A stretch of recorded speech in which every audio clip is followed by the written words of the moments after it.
Boyd, Here. James Berry, Here. John Insel. Here. And we have the agenda in front of us, and I have no changes. So is there a motion to adopt the agenda as submitted? Mr. Chairman, I move that we adopt the agenda as submitted. Is there support? Support.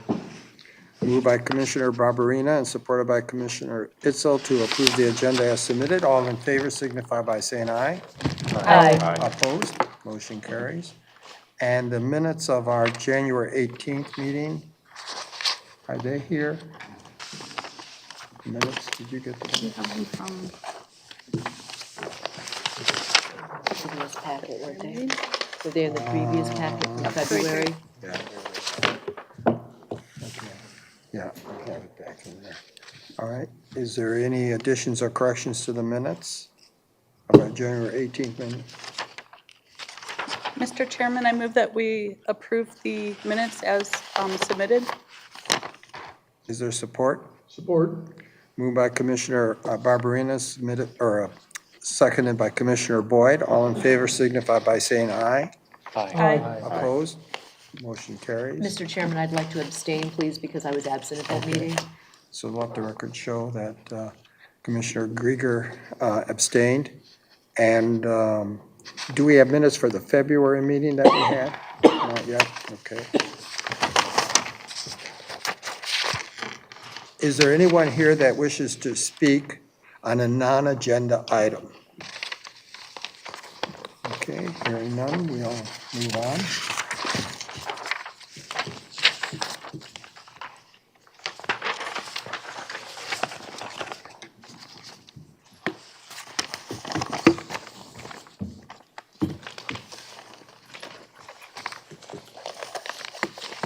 Next, we have application 2463, the Big B Coffee, the special land use.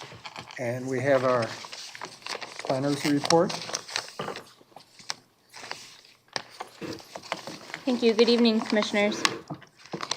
The application before you is for a smaller scale Big B coffee shop with a drive-through. The property is located at 1311 Ann Arbor Road. This is at the southeast corner of Ann Arbor Road and Marlowe Avenue. The property consists of two parcels that will be combined as part of this process, with frontage on both Marlowe and Ann Arbor Road. Because of the drive-through component to the project, this is considered a special land use. And the review in your packet summarizes the special land use standards that the Planning Commission must apply in evaluating this request. In general, we do find that the proposed drive-through can be accommodated on the site, especially given its smaller scale size. There's some outdoor seating, but it is primarily a drive-through use.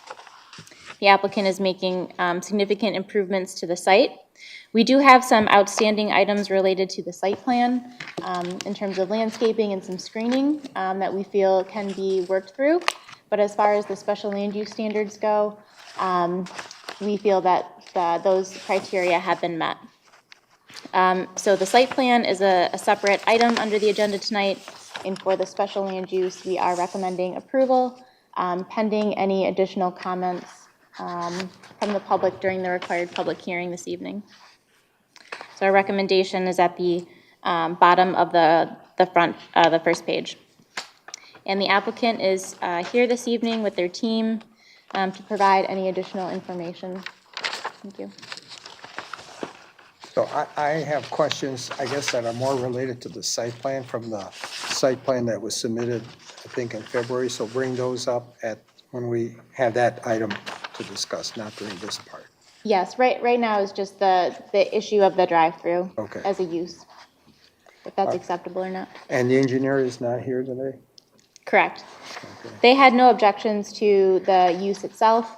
They have some outstanding items regarding the site plan, but they also feel that those can be worked through. Okay, thank you. And the applicants received a communication from the fire department that they have no deficiencies. So the applicant is here. If you want to come up, you have a presentation or anything to say? Right here at the podium? Yeah, mm-hmm. Hi, my name is Mike Hoosty. I'm a development consultant and planner for Mr. and Mrs. Perry, the project owners. And yes, we're proposing an 1,160 square foot architecturally pleasing drive-through building, which that will be demonstrated in our full site plan submittal. One of the big things was done, we had a traffic study done by Fleiss and Vanderbrink, and we also have an approval from MDOT for the curb cut. So brand new traffic counts were done, and that was one of our big site plan issues we wanted to have completed before doing a formal site plan submittal. There is outdoor seating, and we're familiar with the landscape ordinance now and the screening walls, so we do have a little bit of tweaking to do with our final site plan, which we look forward to submitting after our special land use approval. Mr. and Mrs. Perry, would you like to say a quick word? So, if you can come up to the podium, because the meetings are recorded, they're videotaped. Yeah, we're Big B Coffee, multi-unit operators, and we live about a mile from the proposed site. So we're a long-time Plymouth resident since 2006. And this is the site, right? Yes. Yes. Yeah, right there. We own the Big B Coffee currently on Ann Arbor Road inside the Plymouth Supercenter. And the intention is to move that location down to the drive-through. So that's why we're attempting to put up that building and move forward with that. So our hope is to get this done later this year and be open and serving coffee. A lot more I can say. If you have questions, I'd be glad to answer them. Are there any questions on just the special land use? All your incoming traffic comes through Marlow? Incoming traffic comes in Marlow? There is a curb cut on Marlow, but the primary entry is off of Ann Arbor Road. Right. What is the purpose of the curb cut on Marlow? What kind of traffic there? Well, it's good to have a secondary access, and I think that also makes the fire chief happy.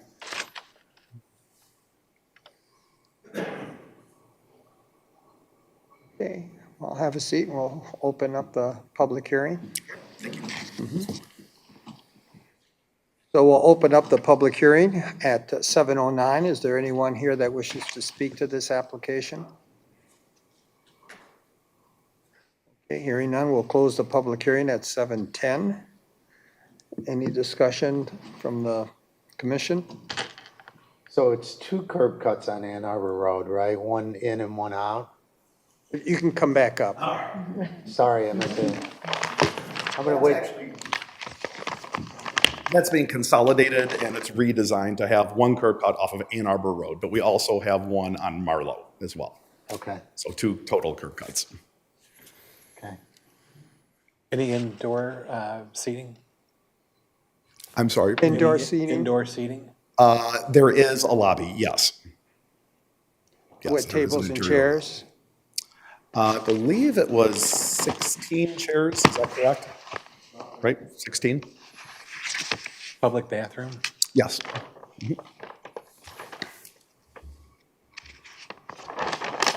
And what do you see hours of operation? Of the hours of operation? 6 a.m. to 9 p.m.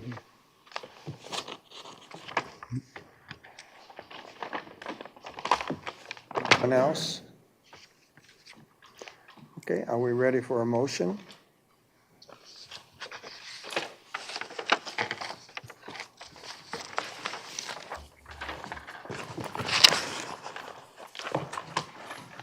Sure, Mr. Chairman, I move to approve application number 2463, applicant R&B Coffee House of Plymouth LLC for the special land use, AKA Big B Coffee drive-through. Second motion. Moved by Commissioner Dorchevitz and supported by Commissioner Berry to approve the special land use for application 2463. All in favor signify by saying aye. Aye. Opposed? Motion carries. Okay.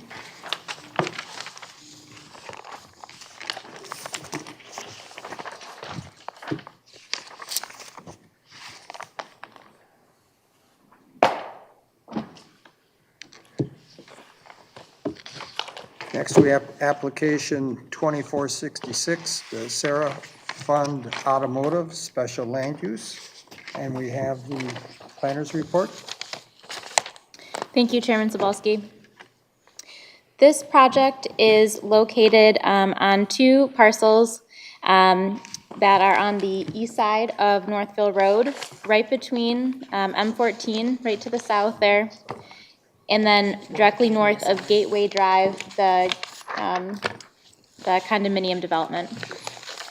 And the current parcel has historically been used for auto-related services and has a commercial shop closer to Northville Road to the front. And midway through the site, there is a existing or a former auto wash facility. The applicant is proposing to expand on those auto uses, to continue the minor repair work, which would include oil changes, to add major automotive repair, a body shop, and to use the space for used car sales. The property is zoned the C2 General Commercial District, where the commercial garages and auto sales are considered special land uses.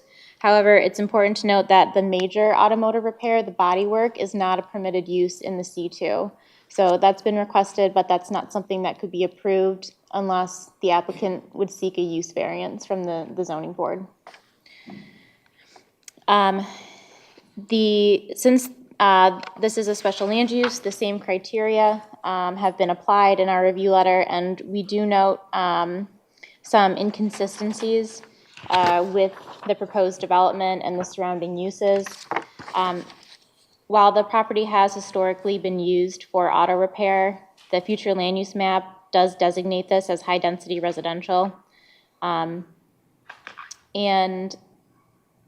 that's part of the reason that the property to the south has transitioned into those condominiums within the last 10 years to come into compliance with the master plan's vision.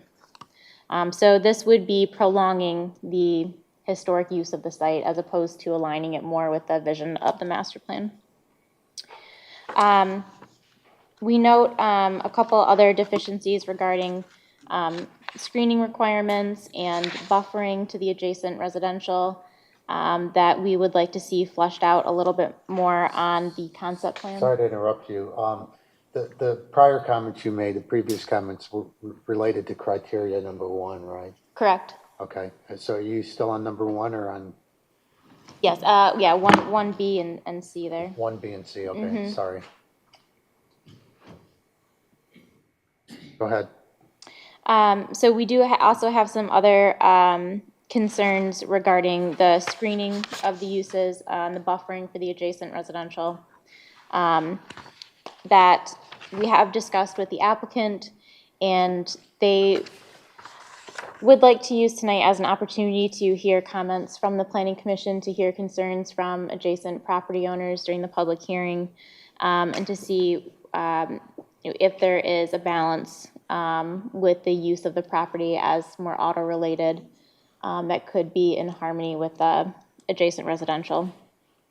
So our recommendation is on page 6, and we are recommending at this point to table the application to hear from the public tonight, to allow the applicant some additional time to rethink their plans and to remove the element of the major automotive repair shop from the site concept.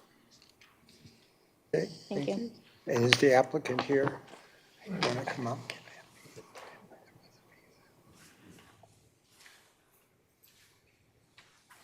Hello, my name is Mohammed Isa. You want me to just speak? Yeah, just speak, if you can address the concerns that were contained in the planner's report. Sure. I got this per recommendation a little too late, and I do want to revise it. I did get in contact with an engineering company that does want to correct it and work with the planning department to get it to be a sound plan, complete master plan. However, the figure for that is in excess of $20,000. So they asked me to come down and propose this as a conceptual plan to see if we can even get the idea approved before I spend all that money. And then we'll come back and with a complete master plan, and they'll work with the planning department to get everything sound and meet all the requirements. As Laura said earlier, I was unaware of the major automotive repair, which is the painting and auto body. So we can remove that. That will not be part of this project. So we don't need to do that at this facility. So what we would hope to ask for is used car sales and automotive repair, which currently it is automotive repair, but also, oil changes.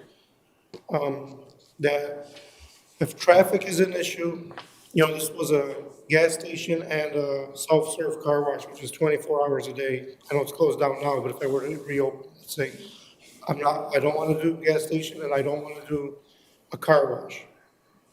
Those things will bring in way more traffic than an auto repair or used car sales lot. So if traffic is going to be an issue, these are going to reduce the amount of traffic, because these, auto repair, people don't line up to go in to get their vehicle serviced. That's really all I have to say. Oh, before I bought the property, I went and visited the zoning department a few times before I purchased the property and asked if I can do that at this particular site. Laura said that it is zone C2, which could be approved with a special land use. So therefore, it wasn't out of the question. So I proceeded and went ahead with the purchase. This building was built in 1956, and the old owner did not invest a single penny into this property since 1956. If you see the property, or if you know the property, I think it's a nice one to the community, and it really needs to be redeveloped. It's 1.15 acres in total, and he was only utilizing less than a quarter of the property. How long has the car wash been closed for? I really don't know. It was closed from the previous owner. You own the land, or do you own an option on the land? I'm sorry, I bought the whole property. And there's a lot of dirt in the car wash. Yes, we just finished with Laura, because we removed the old gas tanks, so we were working with the state to get the old tanks out and the contamination out. So it's a big project, and we're cleaning up the site property. So the Laura case is over. We're working with Eagle to finalize the rest of the soil remediation, or sorry about the proper word, I don't know, but, to rectify the. Remediation. Yeah, remediation, to correct the. Have you done Do you core operate samples? other similar businesses elsewhere? I was part of a used car dealer, my family owns one, but I wanted to be on my own, so I left their facility and purchased this to be on my own. I'm sorry, did you have a question? Have you done core samplings on your soil? Yes, they've done the core samplings and, What did it show? I'm sorry, What did it show? where the pump island was, I don't have the report with me, but where the pump island was, there was a little significant, not significant, but a little higher than acceptable, soil contamination, where the pumps were, where the tanks were. So that's what they're correcting right now. But with the winter, they were unable to dig and finalize the correction. But we're working with Eagle, and I do have an environmental consultant that's taking care of it with Eagle. I'm not doing that myself, and the contractor as well.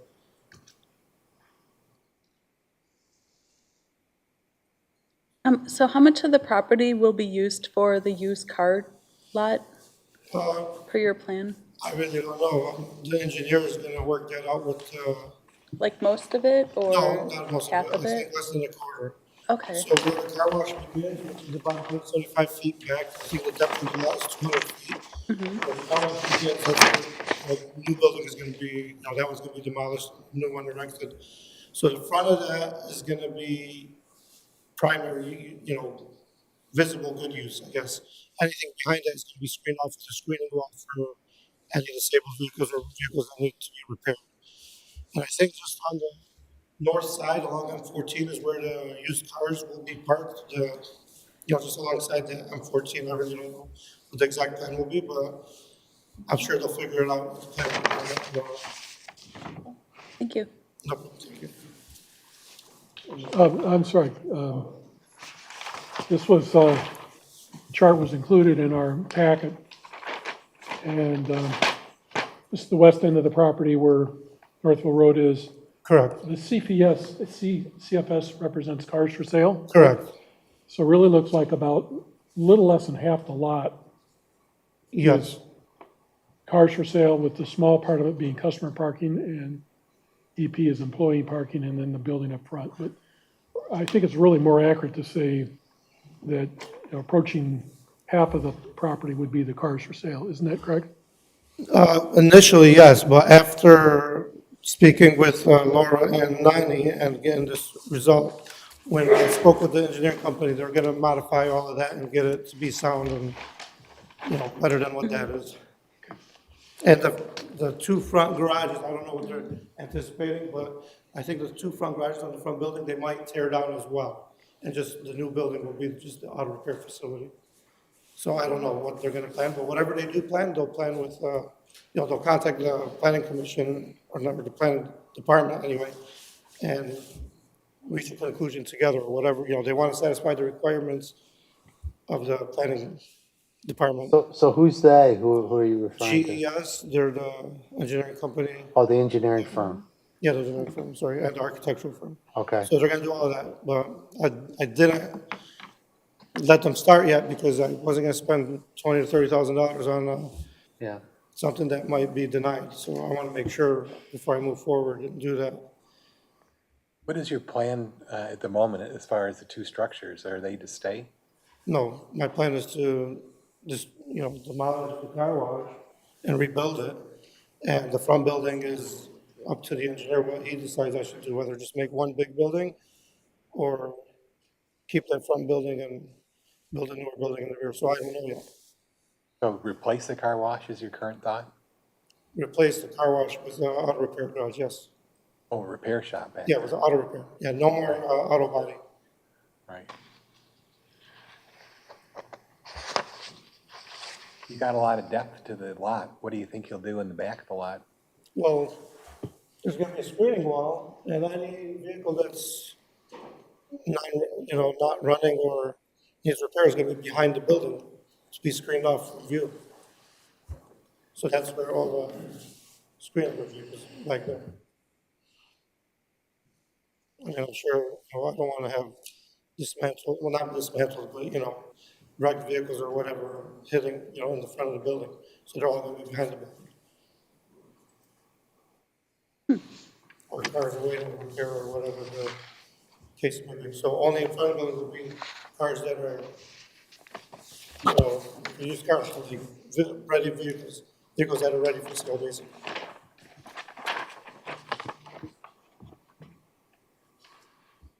Anything else before we open up for public hearing?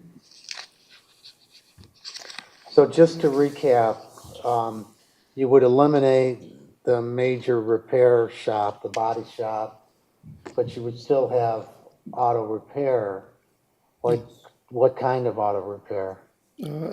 Suspension work, exhaust work, normal auto repair facility. Uh-huh. And oil change? Yeah, oil changes as well. And how many cars typically, if there's cars for sale, how many are typically on the lot at any given time, just on an average run rate? I anticipated 20 or less. 20 or less? Yeah, on the north side of the property. Okay, only on the north side of the property, That's what I was anticipating, yes. along here. Yeah, along 14. And how tall is this wall that separates you from the condos? I want to say it's 6 feet. It's taller than me, so it's about 6 feet. And you would also eliminate the car wash, is that correct? Yes, we'll eliminate the car wash, and that'll, you know, yes, I'll eliminate the car wash. It should reduce the traffic rather than reopen it. That's what I was going to say. Well, I'll open up the public hearing. You can just sit up front. We'll probably call you right back if there's somebody here that wishes to speak to this item. We'll open the public hearing at 7:26. I'll ask the secretary to summarize some communications that we got from residents that live nearby. 7 emails were sent to the township's planning and zoning department in objection to the proposed special land use request for auto repair, auto sales, and auto wash facilities. Specific objections can be summarized as follows. The individual comments will be made part of the meeting minutes and permanent record. So the objections include additional traffic, level of noise generated from the uses, decrease in property values, regional auto uses and the existing neighborhoods are not complementary land uses, concern over the aesthetics of the site, do not want damaged vehicles or parts visible, concern over the removal of existing vegetation and not having a proper screen/buffer for the adjacent residential uses, and lighting impacts on the adjacent properties. So is there anyone here tonight that wishes to speak to this application? Yes, sir. You can come up to the mic and give us your name and address if you so desire. Hi, my name is Brent Gostomski. I'm at 42384 Gateway Drive. Member of the board as well. We had many discussions about this. So it's, you know, the 6-foot wall now that, especially now that we're hearing that if we're going to knock down the car wash portion in order to build an auto repair portion within, which includes lifts, we're going at least 12 to 15 foot high now with the next building. So now we're just increasing the ceiling on what's going to be visible from our condos. So that is a huge impact, as well as light pollution, noise pollution, et cetera. The traffic regardless is going to increase, and that corner is notorious for quick turnarounds, people backing up. We have kids that come to the corner waiting for the school bus, and the cars are already barely missing the kids. Any increase is unacceptable at this point until we get that resolved. From there, concerns with a screen, anything of that nature, we would need further definition of a screen. I think at this point, the overall goal is to have an aesthetically pleasing neighborhood, population density that supports residential growth. I think any kind of a screen that is not a very, very aesthetically pleasing wall would be also unacceptable, but even then, a wall is still quite an eyesore knowing what's there. That's just a few pieces that we were discussing. As far as property values, I know that a lot of our residents were discussing something like this, going through putting their properties up for sale before it actually gets built and proceeds. Andre, am I missing anything that you can think of? Okay. You know, from there, I think that pretty much sums that up. Okay, thank you. Anyone else that wishes to speak to this? Yes, you come up to the mic.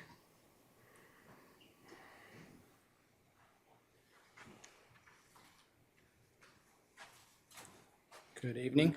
My name is Andre Larico. I also live on Gateway Drive.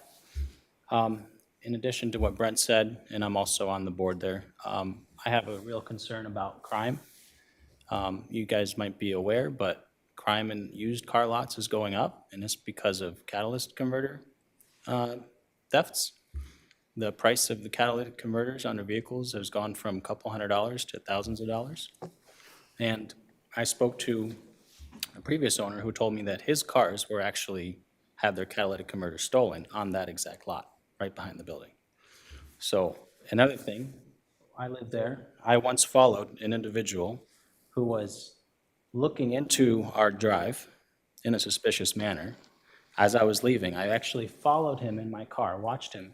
He went into that lot and hid behind the building. This was before, I think it was transferred over to the new ownership. And he was hiding there. I turned around, followed him into the building, and he ran off. So there's already been complaints. The police department has been called a few times. So I have real concerns about this as well. I would love to see some sort of plan to make sure that this doesn't cause crime to come into our area. If a police car shows up and somebody's in that lot, where do you think they're going to jump to?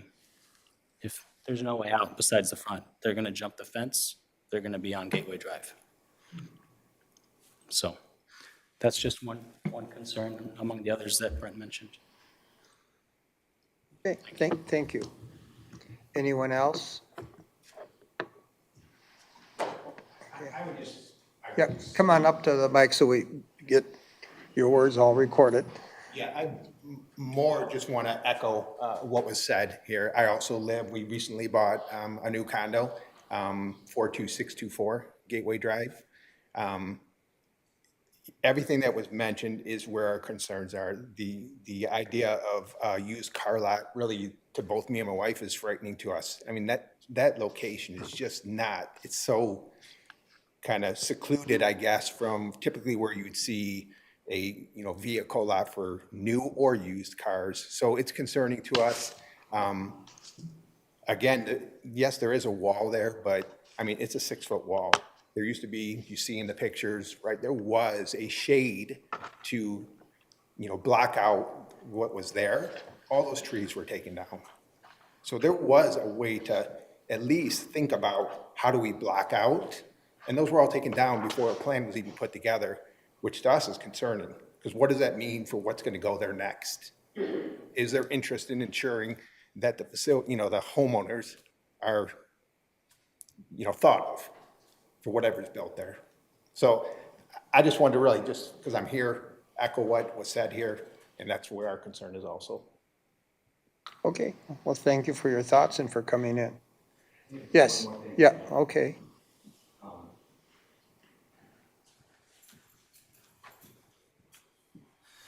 I had one more thing to add, including the competitive landscape for auto repair. So 300 yards away, there are at least 3 other auto repair shops right in Old Village.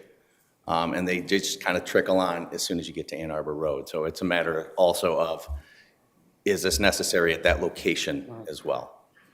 So wanted to add that for record. Oh, okay, thanks. All right, anyone else?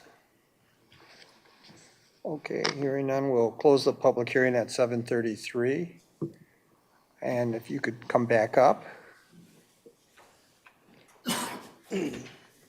So I think you saw from the planner's report, the body shop activities there aren't permitted. We can't do anything about it. You agreed that you would take that off. And the car wash, in one of the letters, I did read the letters that did come in, there was some objections to a car wash because of the noise and all of that, so you decided to take that off. But we do need to know a little bit more about what this project would look like, and how are you going to address some of the concerns or the concerns that the folks have expressed today. There's a question of noise, the light, security, the landscaping. Sure, I understand, and all of that was in McKenna's response to the project. And again, I contacted GES, which is the engineering company, and they're gonna satisfy all of these needs and work with the planning department. They're not gonna work on it on their own. They're going to physically seek out the planning department and see what the requirements would be and accommodate it to their needs. So I can't tell you what they're gonna do, or how high the wall is, or how tall the building is. I don't know. That's the engineer's job. As far as security is concerned, it's inevitable. Theft is everywhere. Whether you're, it's sad to say, I came to Plymouth Township myself, so I can get away from theft. But no matter where you go, theft is inevitable. The bank right across the street from the police station 7 years ago got robbed, literally right across the street in Dearborn. So, you can't avoid that no matter where you go. And I'm physically not going stealing anything, whether you're a used car dealer or a resident. I see suburbs in Dearborn Heights and Westland on the news that residents come out, their vehicle in their own driveway at their house is sitting on bricks. So it can happen anywhere. But just to clarify, there's not a car wash in the plans, correct? Correct. I'm gonna remove no the car car wash. wash. Correct. Okay. Yeah, I did not put that. I don't know why I was on that mailing list, but when I submitted this, I wrote that there is no car wash to Okay. be, There's no car wash and there's no body shop. no body and paint, correct. All right. And you and the engineering firm you can meet with the planning department and they can give you some direction. Ms. Howell is here. She's heard from the residents herself, and I think the commission has expressed similar concerns. If there's any more that you wish to? I have a couple comments I'll make, just in Sure, general. go ahead. Because I kind of struggle with this. A couple of the points that were made, commercial viability is not for us to judge. You could have, pardon the example, but you could have 5 coffee shops in a row, and if a 6th coffee shop came and wanted to open, that, as long as it's a permitted use within that zone, it's not the role of government to determine whether it's economically viable or not, so that's not a consideration. I am a little, I struggle a little bit with the fact that something's gonna get built there. And there has been an ongoing, or at least, the business is ongoing now, is it not? Is the business open or it's closed? They're working on the office inside, but I'm not physically open yet for the public. No, I have Okay, not so taken the any old customers. business was open up until you bought it, or has it been closed for? No, it's always been open, and I do have a C of O. If I realistically Yeah, want to so- open, I could. So there's been an ongoing business on that site since long before, the residents came into and built the condos. Those are kind of a couple of things I struggle with in the arguments, and it'd be great if the residents and you could get together and figure out a way that you could do something that would be acceptable to the residents of the condo association. That would be a Sure. perfect world. Sure. Because something's gonna get built there. It's naive to assume that it's not. It's not, it's their property. But if there were some way if you could address some of the concerns, that would be an ideal situation. Sure. I appreciate everything you said. And again, if I thought it was gonna be, a long hill battle or something inappropriate for the community, I would have never purchased this property. I really did go to the planning department and zoning and spoke with Laura before I purchased it a couple of times. I don't know if she'll, What kind of tell used you. cars do you anticipate selling there? I'm sorry? What kind of used cars, like a general, older, new, more No, I would recent? say I would go back 10 years and to present. 10 years to Ideally, present? 10 years to present. Maybe 12 years, but technically 10 years to present. Okay. What do you foresee the hours of operation in days? Somewhere in the neighborhood, could be from 8 to 6 PM or 9 to 6 PM. Monday through Saturday. Well, Saturday, probably 10 to 4 or 10 to 2, but for worst case scenario, let's assume 8 AM to 6 PM, Monday through Saturday. And in Michigan, there's no used car sales on Sundays. Yeah, Really? yes. It's against, Sunday blue laws. Did you say earlier you own a used car I'm operation? drunk, but I can't. buy my a car. family does.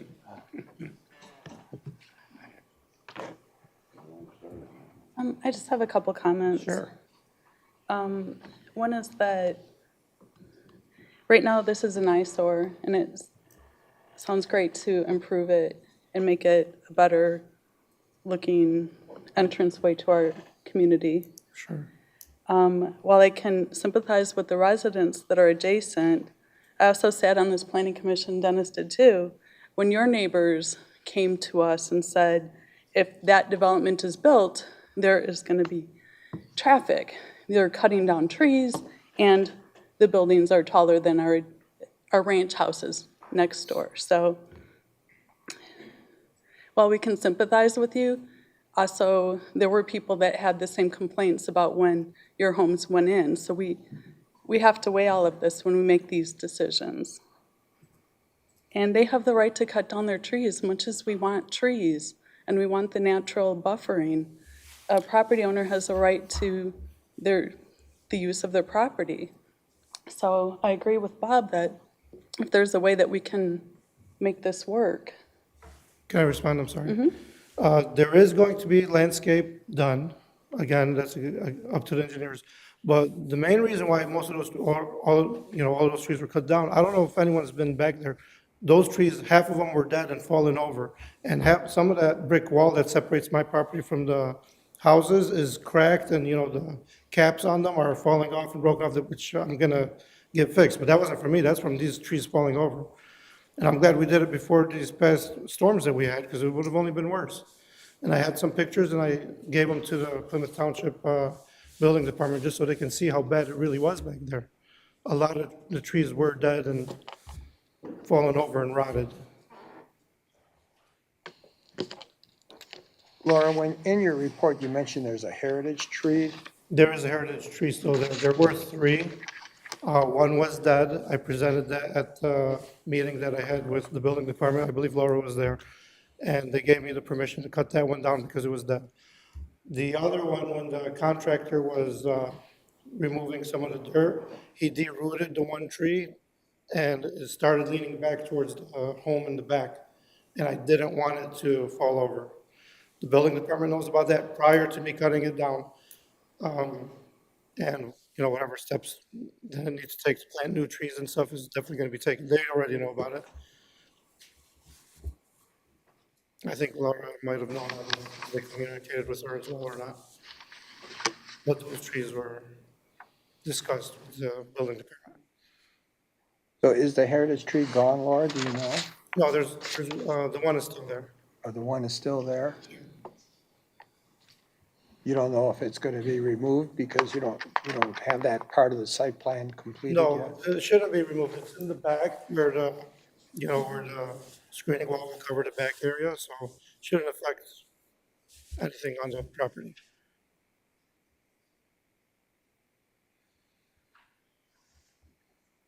Okay. Well, it does need more work, more specifics. And so Yes. the recommendation is to table it. How long do you think it'll take you to get these questions addressed? Well, if I hire the engineering company, I think they should be ready for the May board. However, I want to see if I'm gonna get approved before I hire them and spend $30,000 on that. So just for a conceptual idea, was that approved or not? I thought Laura was gonna address that. think we can do that. I think what the commission is asking for is not to come back with a full detailed site plan, Okay. but to come back with a refined concept plan that shows what you're gonna kind of do with the buildings, address the security, where the parking will be for used vehicles, maybe just roughly what kind of buffering you're proposing. Okay. So not the full detailed site plan that the engineer has given you the quote for, Sure. but taking the existing drawings that you have provided and finalizing them a little bit more. Okay. Yeah, and to add to that, you know, addressing some of these concerns the neighbors have. You know, what's your plan for security? I think those are important things because at some point, what the neighbors have to say, you know, it's not outcome determinative, but it carries weight. Sure. We always try to encourage applicants to talk to the neighbors, particularly when there are some deep concerns, which seems to be the case here. Okay. So if you and, I don't know, the board president, whoever, a small committee, could meet with you, and once you have a better idea of what you really are going to put there, Okay. that always helps because it helps to address you. You may, I mean, the residents may not get everything they want, you may not get everything you want, but we try to at least get to know each other and Sure. and both understand what you're trying to accomplish and what they're trying to hope for. Sounds good. I appreciate all the advice. You mentioned that you weren't sure if you were going to leave the existing building in the front of the property. Correct. The front building, I don't know. That'll be up to the engineer, whether, That's something I would personally be very interested in seeing because it's been there, I mean, if you want to make the whole site look nicer, a firmer idea of what you have in mind for that building would be very correct. helpful. Well, I do definitely know if that building is staying, it's definitely gonna be re-updated. I sent some samples to Laura several months ago, but we never started it because I had the material wrong at the time. I don't know, it had to be 75% mortar. So we're just gonna resubmit new plans. So if it does stay, it's gonna definitely be refaced and basically, remodeled completely. It won't look like that at all. You might be able to save the shell of the building, but, Basically, yes. make it look a lot better than what it looks like right now. Sure, sure. The whole exterior will be completely redone with brick and, not siding, but the upper awning part, I don't know what the exact term is, but yeah, it'll be all brand new. A better idea of what that would look like would be very helpful. Okay. And for the same for if you're talking about a replacement building for the car wash. Yes. The rear car wash is definitely going to be replaced. So I'm proposing, and the commission can agree or not agree, a 6-month tabling on this particular, or postponement on this. And if you can get your questions and plans sort of together, and again, they're sort of preliminary, but a little more detailed than what you've given us. If you get that done before 6 months, you can come in at 3 months, 4 months, whatever, but Okay. and if you need more than 6 months, we can see if we would grant you an extension. Sure. No, I'm sure it's going to be way less than that. Okay. And for that, I can just go see Laura and she'll just put it on the agenda, I guess? Okay. Thank you for your time. Hopefully, you'll meet with Laura if you so desire to go over what you want to do, and she can provide you with some guidance, and that'd make for a smoother meeting, as Sure, well as any yeah, I'll- feedback from the residents. Sounds good. Okay, so with that, are we ready for a motion? Do we close public comment? I did. Okay. Are we ready for a motion to? Sure, I'll make it. postpone? Okay. Mr. Chairman, I move to postpone application number 2466 for Serafund Automotive for up to 6 months. Support? Support. Moved by Commissioner Dorchevitz and supported by Commissioner Itzel to postpone application 2466 for up to 6 months. All in favor signify by saying aye. Aye. Opposed? Motion carries. Okay, good luck. Do you want to mention that there won't be another public hearing? Yeah, there won't be another public hearing whenever he comes back. But, it is an open meeting, and, you could come back, and sometimes we do allow comments.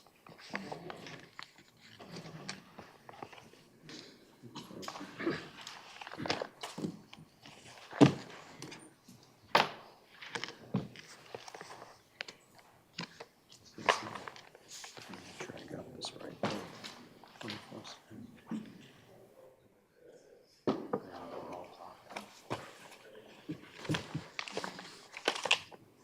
Okay, we're on to application 2467, the MRP Development Management LLC. And Ms. Howe, your report. Thank you. The subject property is the USA Hockey CompuWare site. This is a rather large property that maintains the majority of its frontage on Beck Road for the hockey arena, but they also own a finger of land that runs north to 5 Mile Road, and that is currently undeveloped and just kind of vegetated at this point.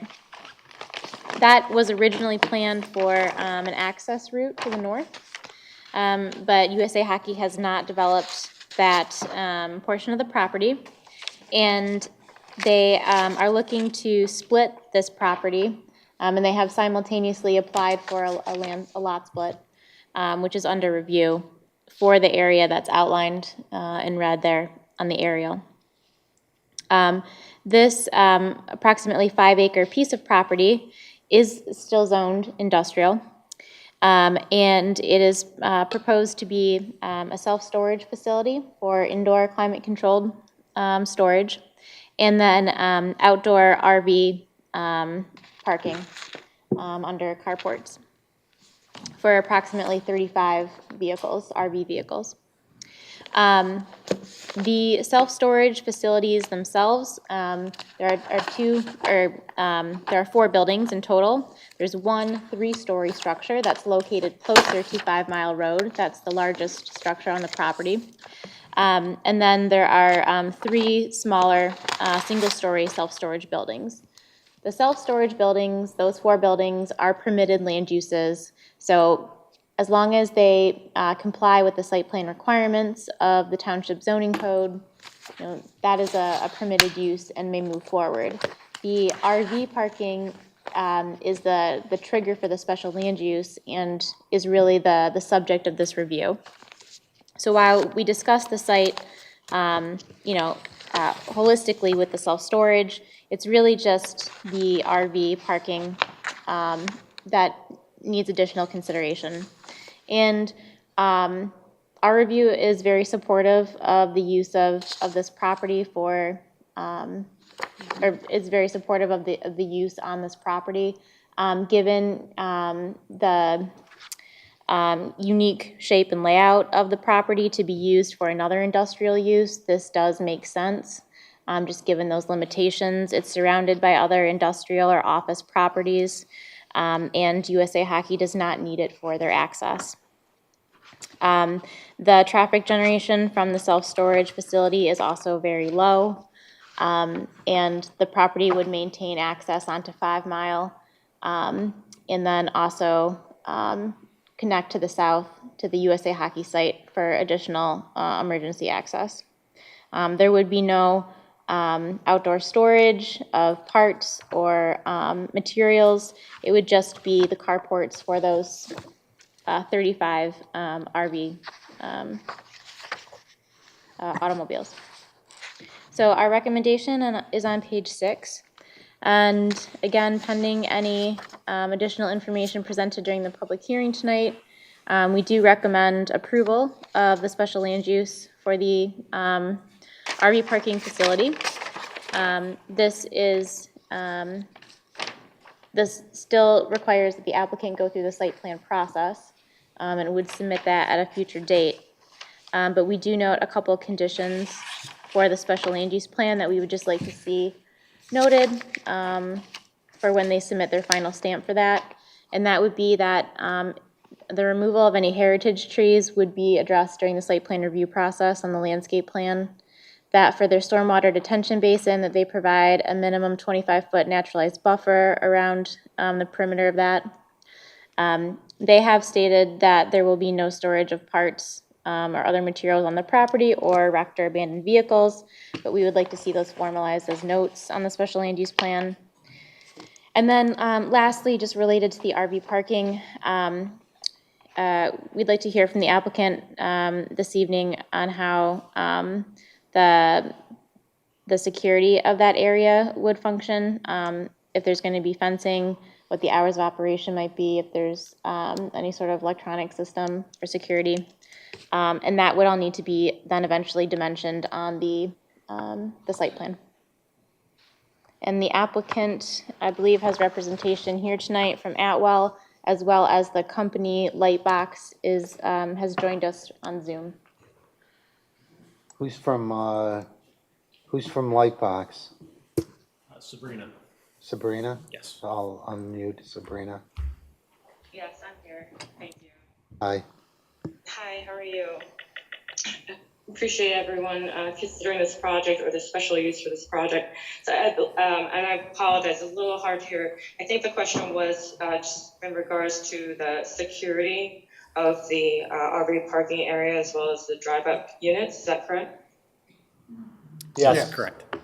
Okay, sure, no problem. So the plan is to have a roller gate that will be, I think on the site plan it's currently shown a little bit farther back than we're actually planning to put it now that there's a gas main easement that's being vacated currently by the seller. So you can kind of see that in the middle of the page between the drive-up blockers and the RV parking. So we're actually going to pull that forward to closer to the end of the main multi-story building.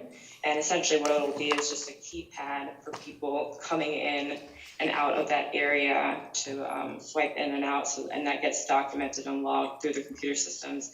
And then on the egress, people would just drive up to the roller gate, and essentially that will be just automated opening. So as far as the access hours, typically the storage facility has access from 6 a.m. to about 10 p.m.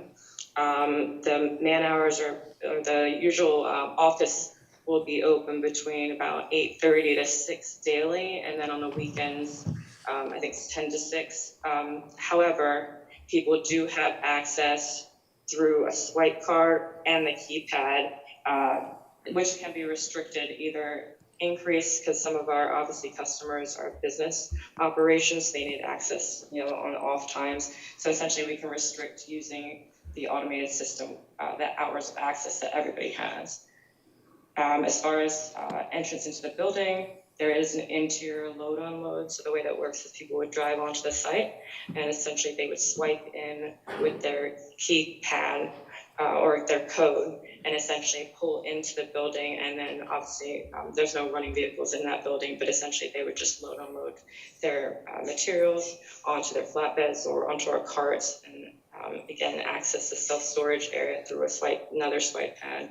And then once they're done, they would exit from the same way.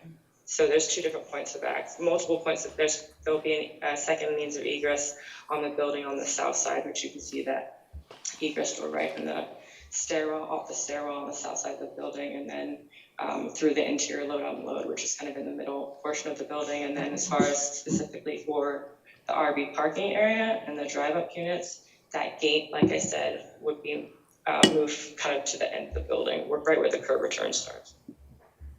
Does that answer the questions? People are nodding. Okay.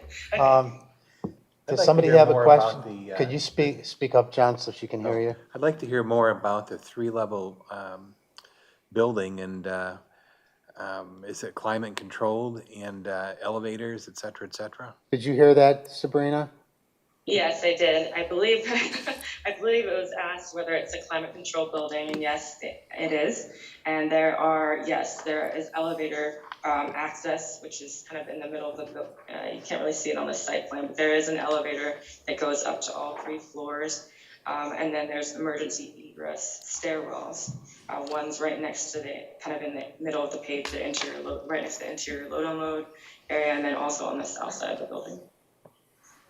In regards to outdoor storage, is the part of it got canopies over it and part of it is just open? So there's 2 different parts of the outdoor storage that we have there. You have your more typical single-story outdoor storage unit, 10 by 10 units, which is the section between the main building and the rear parking area. The rear parking area is going to be the RV covered storage, so you're going to have the canopies. It's going to have a 14-foot clear height underneath it before you have the structure on that. But it's basically a big flat canopy that sits over top of that, so that's more of an open air. It's just to protect them from the elements. And this, don't recall the name of the company. Are you a national company? Are you local? Or is this your one and only operation? Sabrina, do you want to speak to your corporate operations? Yeah, I'm sorry, what was the question? The question was, is the company, local, regional, national? Yeah, sure. Yeah, no problem. So we are a private equity real estate acquisitions and development company. I sit here in Phoenix, Arizona, but our corporate office is in Birmingham, Alabama. We have in-house funding mechanisms, as well as we're backed by Protective Life Insurance that has a $128 billion portfolio. So it's a good thing to have cash on hand, which we have. Our expertise is in mixed-use retail and commercial storage.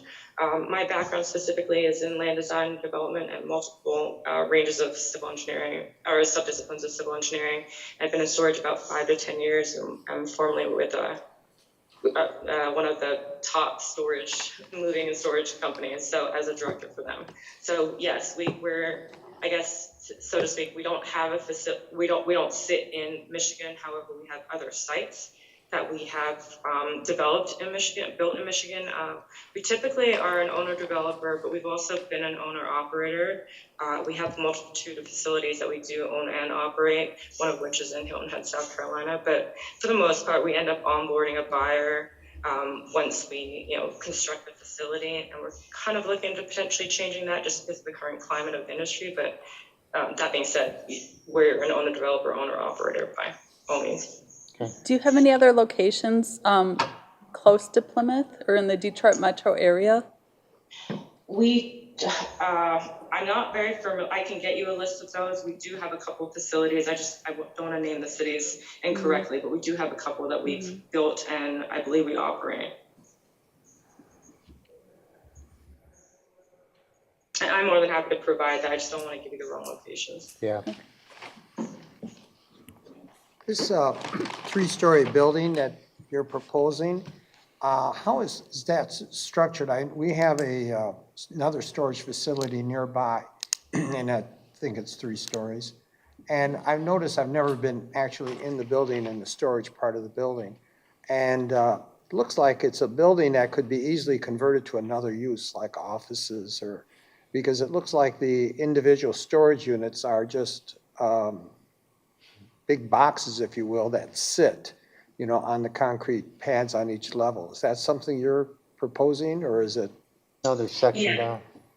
Go ahead. Yes, that's accurate. I'm not a structural engineer, but essentially it's a load-bearing stud building. So the interior lockers are actually through vendors, and they are non-load-bearing. So they're non-load-bearing lockers, and yes, to your point, yes, the lockers actually come in prefab and are just sitting on top of the floor. Does that enable you, just a curiosity question, does that enable you to reuse that building for another purpose if the storage facility doesn't work out, or?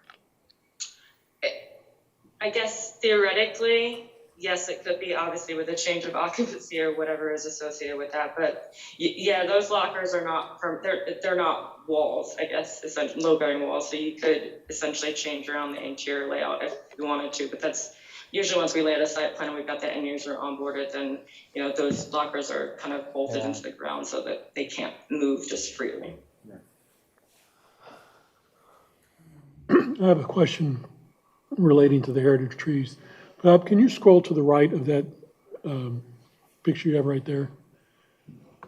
As I understand it, there's only one heritage tree that's to be retained, and that's the one that's at the very bottom of the retention pond. As a matter of fact, you move your cursor up just right there, that one. Yep, number 7118. This is, again, it's a conceptual layout here, so we do have to work through the details on the site plan. Obviously, there's a number of trees on the site here, and having the secondary access and the detention pond here, obviously, at the low end of the site, impact a large number of where the existing trees do sit. As we develop that site plan, we will be looking closely at the existing tree locations, what we can do and what we can't do to preserve the trees, and any tree removals would be replaced or paid for into the tree replacement fund per ordinance. Sure, however, thank you for that. However, if there's any possibility to retain a heritage tree, that's much better than replacing it with new trees. Absolutely agree. If I read this site plan correctly, there are 4 other trees around the retention pond, not in the graded areas down, but just around the border.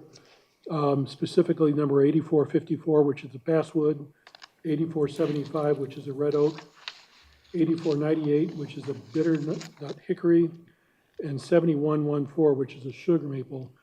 Laura, assuming that this gets approved, can you work with the applicant and inquire specifically about those 4 trees? Because that would, if you go and look at the site from the hockey arena that's adjacent, those are really nice trees back there. And I think this is an excellent use of this piece of land, but I would like to see those trees retained if possible. Yes, and I can tell you that this site does have a unique stormwater component to it in that the original development for the hockey arena parcel did account for development on this property here. So their detention basin is already going to accommodate some of our stormwater. We do have to work through Wayne County and their new stormwater criteria to figure out if there's going to be any additional storage required beyond what was previously designed and provided there. But our hope is that we are able to minimize the amount of storage we have to have here, which would maximize the amount of tree preservation that we can provide. So are you saying that the retention basin there on the right side of the mechanical might not be necessary because you'd be using? Might not be necessary, may be necessary, but might be able to be reduced.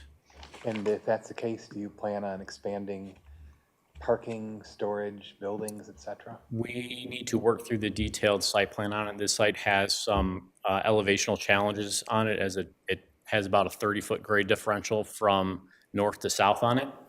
So we have to work our way through the large flat building and then the flat storage area where you're going to park your RVs at, because you're not going to do that on a 10% grade. So we've got to work through some things on that, and that's going to be some of our limiting factors as far as how far we could adjust things on the property. Laura, isn't there a storage facility within about 100 yards of the subject property? It's off of Back Road. Yeah, it's on back. It's an indoor storage. Next to the gas station. Between the gas station and McDonald's. Yeah, storage unlimited. Exactly. So there's unlimited storage there. But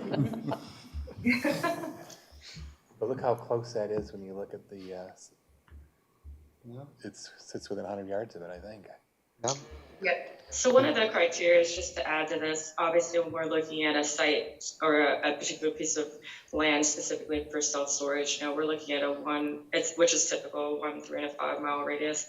The per capita, 3 miles is really what we focus on. And like you said, there are a couple of facilities around us.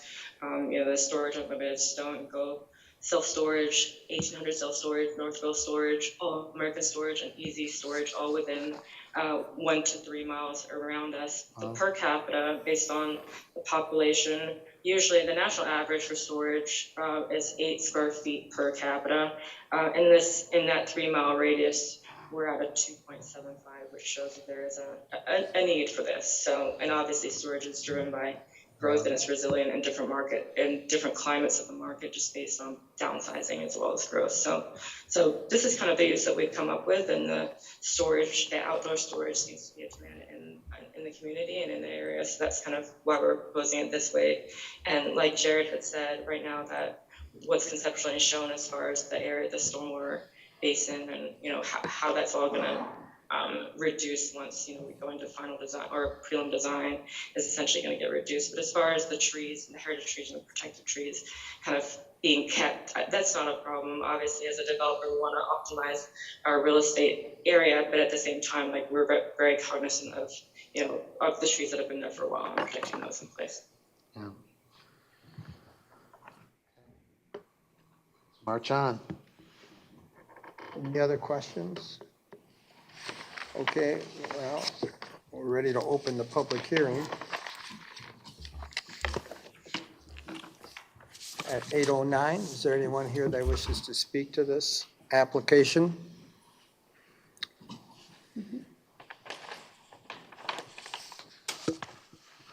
Good evening, Mary Ann McLaren. Just a suggestion, since they're going to have the canopies for that, what about a recommendation for solar panels on top of those? We'll ask that question. Anyone Any else? consideration of that? Well, let's finish the public hearing first. Oh, sorry. Anyone else has another issue or another comment on this? Okay, hearing none, we'll close the public hearing at 8:10. The applicant can come back, or person on the phone. So has there been any consideration of solar? Oh, I'm sorry, what was that? Sabrina, the question is if there's been any consideration for placing solar panels on top of the RV canopies. I know that it is doable. The specific manufacturer that we typically work with for these do provide a product for that.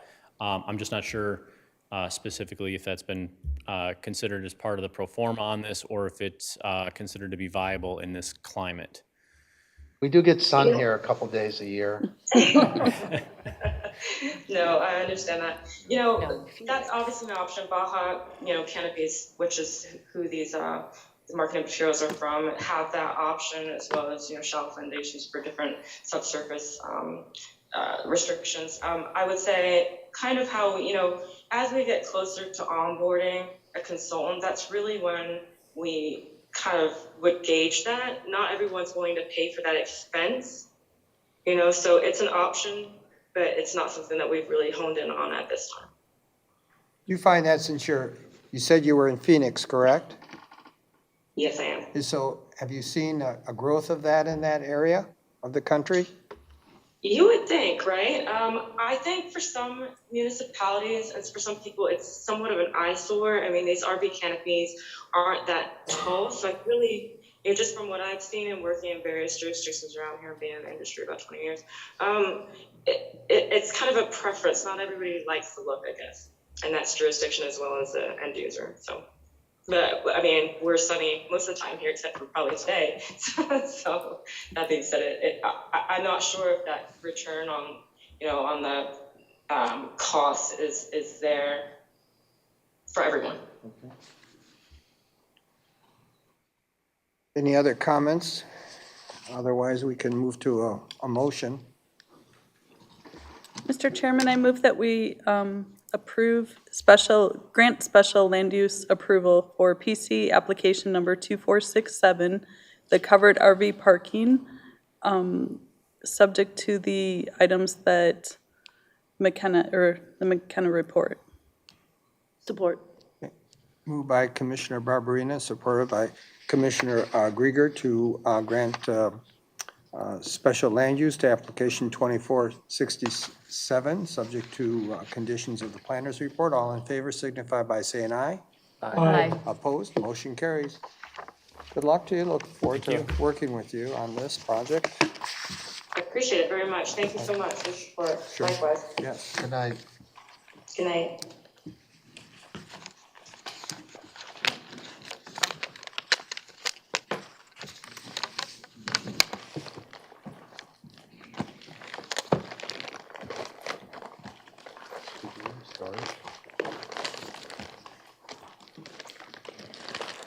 Next, we move to application 2470, the Hayard Ridge Business Park. And Ms. Howe, your report. Thank you. This application is for the vacant property that's directly north of the primary adient facility off of Ridge Road, just south of 5 Mile Road and south of the CSX railroad tracks. The commission reviewed this project site for a warehouse and industrial office facility spec building back in 2022 and subsequently approved that site plan. There have been some site activity on this over 100-acre parcel to start construction on that approved project. But since then, the applicant and the developer have secured a tenant that is looking for an outdoor storage area in addition to some of the building space. So outdoor storage in the industrial district is considered a special land use. So they're here tonight for approximately 10 acres of outdoor storage area on the property that would be located to the east of the previously proposed building. So this would largely be screened from view from Ridge Road. The 10-acre outdoor storage yard would include electrical equipment, so transformers, poles, other utility cables and apparatuses. Recording stopped. And as a special land use, we have again provided the 6 criteria that are outlined in the zoning ordinance. And we don't see a real concern with the proposed outdoor storage area. Given the size of the site, this is going to be one smaller component. The site was always anticipated for future phases of buildings. So while this is not a structure, the outdoor storage yard will be screened. It is a low intensity use in terms of traffic generation, and it will, go almost unnoticed from the Ridge Road access. And it still has the potential to be, redeveloped in the future should that tenant move out and they not need the storage yard in that area anymore. So our recommendation is on the last page of our report, page 5, and we are recommending special land use approval. This will still require the site plan to be submitted and to come before the commission. But a couple of conditions of approval that we recommend for the special land use is that the height of the stored materials must be specified on the plans to not exceed 8 feet, to detail a paved graded road to this area for access. And just again to note that there will be no generation or storage of waste materials on site. They would just need to provide a detail of that on the plan. So where on the on the 100 acres is this 10 acres gonna be? To the east of the previously approved structure. I don't remember where that was. Between the empty land by Adient and the railroad crossing on Ridge Road. But that's 100 acres here. They're carving out 10 for this? It's right behind the building, the warehouse. Right behind? The warehouse building. That parallels Ridge. So about where my cursor is? Yeah, I would say that's about it, yeah. So there'd be some... There was a plan in our packet that shows it. Oh, I'm sorry, I missed that. Yeah, Bob, this is the existing building, Yeah, and then this would be the gotcha. outdoor storage area. And Thank you. that's page 70 of the document that 70? Laura sent us last week, so I don't know if that's accessible to you or not.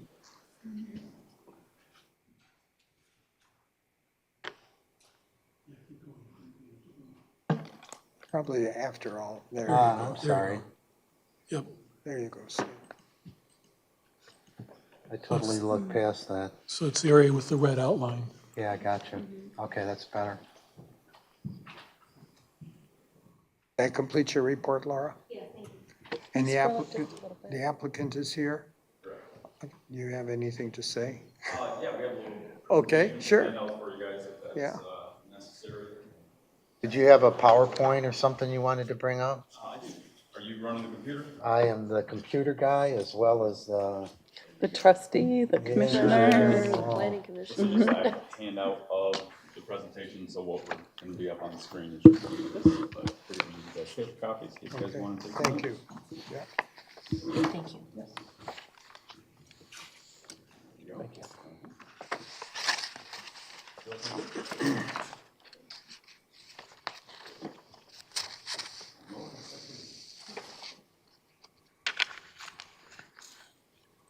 Is anyone on the call with your team or no? No, our team is here. I'll give some brief introductions and then we can kind of get started on it. So my name is Blake. I'm representing BC Construction Group, or the general contractor on this. As Laura said, we've already worked on the initial site plan approval for the building, and we are underway on some grading and clearing on that site right now. I have another representative from BC, Matt Patilla. We have a representative of the prospective tenant, Choctaw Call, David, and then our civil engineer and one of the brokers involved with the project as well. So we're all here to answer any questions that might come up after this. But again, we can go ahead and get started on what we have here. So when we were originally working on this, we presented what this image is here, just kind of illustrating the high-level review of what we are intending this 10-acre storage lot to look like, where it would fit. And as we progressed in conversation with Laura, we obviously finessed the plans, got them further into actual civil engineering drawings. So on the next slide, you'll see the actual civil engineering set where we put some thought into the calculations, into the grades, made sure that we were illustrating what our screening berm actually showed, again, working with Laura to understand what the screening requirements were, making sure we were accommodating that minimum 6-foot earth-formed berm around the entire storage lot. As Laura said, since this is on the back side of the building, this right here running parallel with the front of the building, that's Ridge Road there. The grade differential from the entrance on the south end to that point is about 25 feet. So there's a pretty substantial gain in elevation. So getting to Laura's point, the visibility of this storage lot is going to be, I almost want to say non-existent from Ridge Road, between the building block and the screening and then all the landscaping that we're doing. Again, during the original site plan approval, we have a very decent amount of landscaping along the whole front here on top of this front berm. on the south side of the auto lot here. So there's plenty of screening to provide, or to ensure that there's no visibility of this storage lot from Ridge Road. So if we go to the next page, this is, again, kind of elaborating a little bit more on the landscaping. I gave you guys a few of the details in regards to elevation changes. And again, just really illustrating, you can see all the landscape that we did in the original site plan. So everything in red is what we're proposing in this phase. So in summary, this is the proposed 10-acre lot. We are having to rework the existing stormwater detention pond that we've already gotten permitted through Wayne County to accommodate the extra stormwater calcs required for this.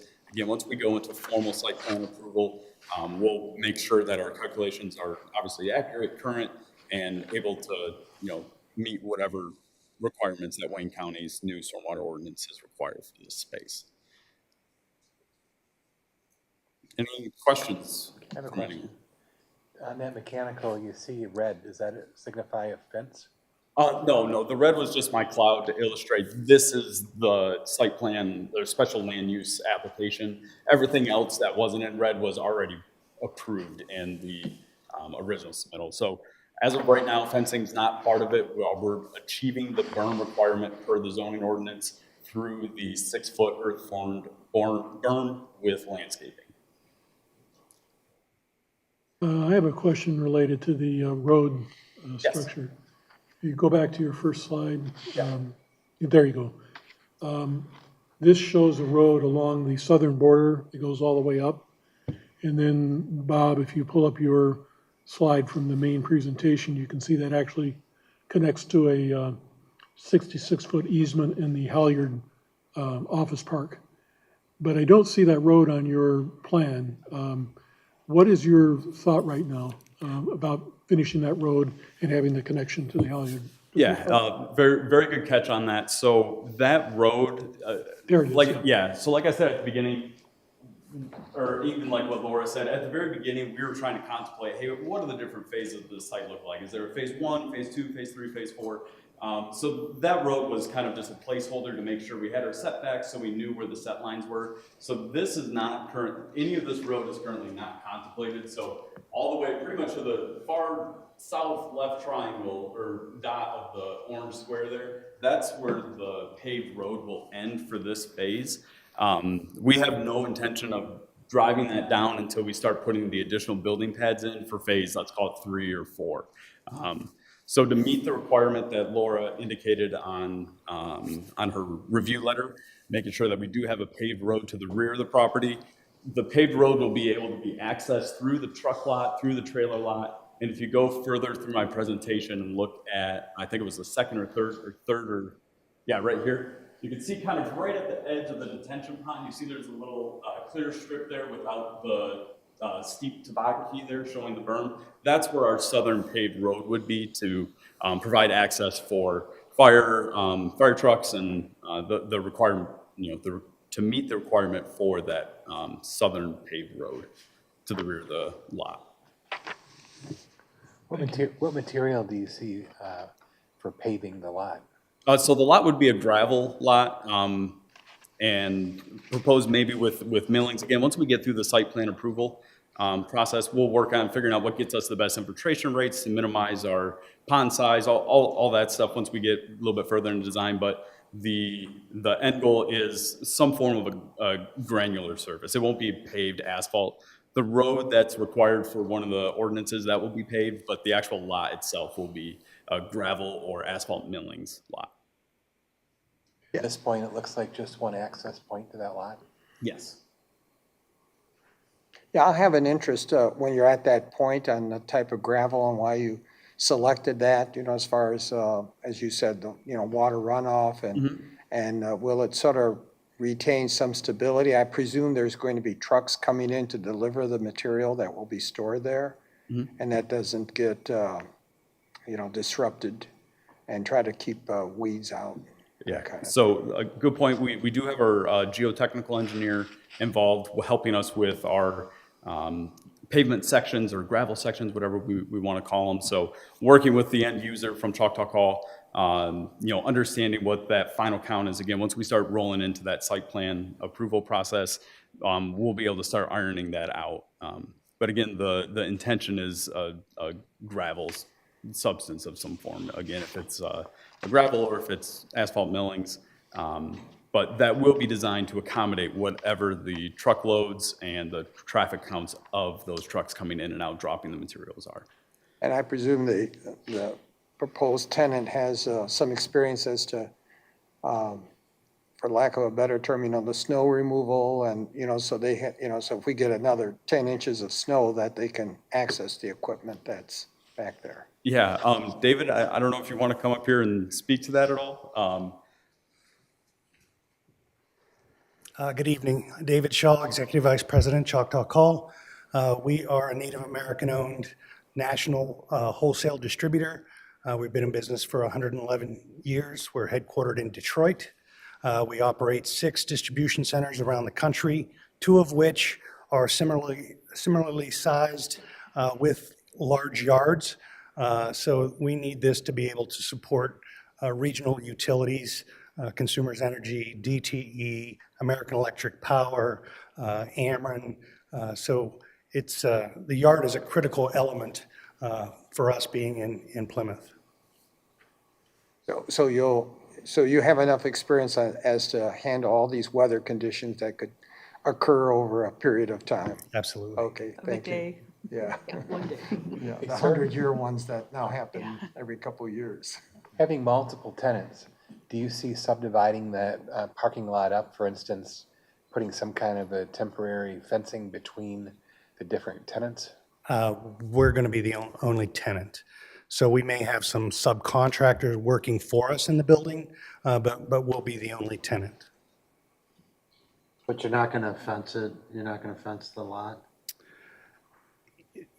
If the berm provides enough security where we're not concerned about people stealing Kind of heavy, wire, the transformer? Yeah, right. If the berm accomplishes the security that we need, fencing won't be required. Is this a 24-hour operation? Or? No, this will be an operation typically from 6 a.m. to 6 p.m. When there is storm activity, there will be more activity in the building. Any buildings on site, a Sentry-type building or any kind of office-type building? So there will be offices built inside of this building, probably about 7,000 square foot of office space. Of the existing warehouse you're building, correct? Of the existing warehouse. That's right, the existing. Oh, no. Okay. Other comments or questions or concerns? Laura, on your recommendation, one of them is to include plans for a paved graded road from the street to the rear of the project. Is what the developer described, does that meet that criteria? Okay. You can just stay right there if you want, and we'll open the public hearing at 8:30. Is there anyone here that wishes to speak to this application?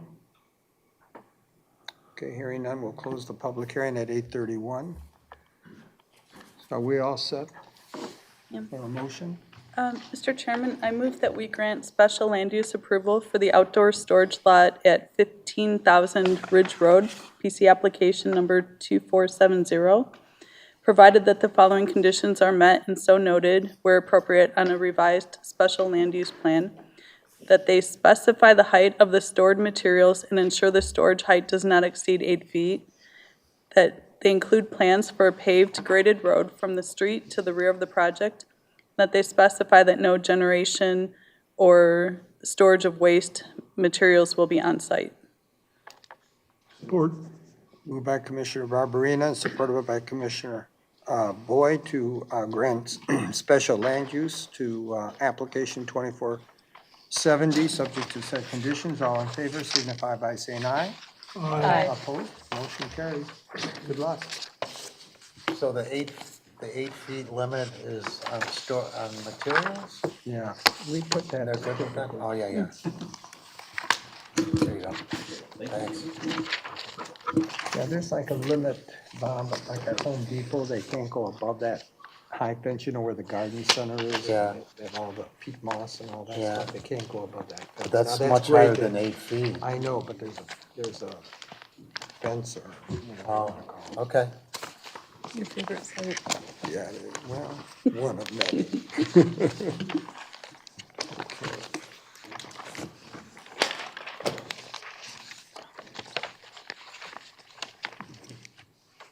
Okay, next, under new business, we have, well, there's no application number, but it's for Domino's Arc signage, and this is how you want to walk us through it? Thank you, yes. So this is the former AT&T building at 1043 Ann Arbor Road, and it is in the DDA corridor zone, the ARC Ann Arbor Road Corridor District, where signs that are greater than 16 inches in height must come before the Planning Commission. So the new applicant, Domino's Pizza, is proposing to occupy the space, and they would like to do a panel replacement on the existing monument sign, and that currently complies with the design standards of the Art District. And then they are also proposing a new wall sign. And while the sign only measures 25 square feet in area, which is completely within their limits for their signable area, the Domino logo is 5 feet in height across. So we're recommending approval as they are still within the appropriate size requirements, and this is their corporate logo. There's no additional wording that they're proposing on the front of the building. But due to the total height of the logo, Commission's approval is necessary. And the applicant is not here this evening, but I can reach them via phone if you have additional questions for them. I have one, what is this white panel that sits below the actual Domino's wording? Is that like a signage if they're having specials, or? Which detail sheet? On the monument sign? Mhm. Yes, on the monument side. It's the very last one, very last page. I think that's just the design of their logo. That white rectangle? Mhm. Yeah, there's no changeable copy or anything that's proposed as part of that. It almost gives the look it's unfinished. Right. Maybe it's a sandwich board. Yeah, it depends how that's lit, we're not, in the past, I haven't been too hot about white signs. Right. Okay, the motion could specify that would need to discontinue with the intense blue, that's the color name, background. Yeah, to omit that. Okay. Are they relocating from 5 Mile to this location, do you know? That I don't know. That's been closed. Oh, is it? That Okay. converted to a Middle Eastern restaurant. I think it's a takeout place. I don't think you can eat in there. Okay. Do you know if this new, will they have indoor seating? Did you see for the sign? Looks like they started construction inside. Well, yeah, they just need approval for the sign, because they're not changing the building size to the degree that would require our approval. Right, and it's been previously used as a restaurant. Yes. Oh, yeah. I remember that. Okay, any other questions on the sign? Is there a motion? Mr. Chairman, I move that we approve the Domino's wall sign as presented with the change that on the monument sign, that white panel at the bottom be removed and actually be an extension of the blue that's above it. Second that motion. Moved by Commissioner Barberina, supported by Commissioner Itzel to approve the Domino's Arc signage, subject to said approval. All in favor signify by saying aye. Aye. Opposed? Motion carries. It's used to taking all. Back to Bigby. No, yeah, wait, I got it out of order here, just one moment.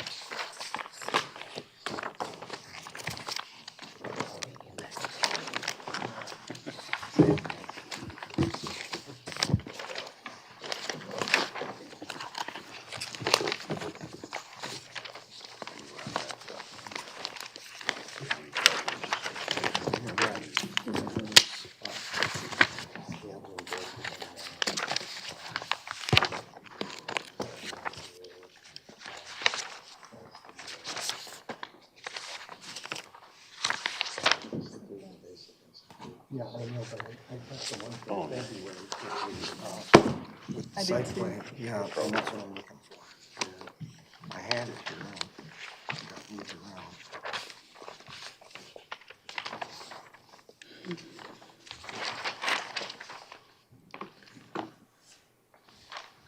me find that.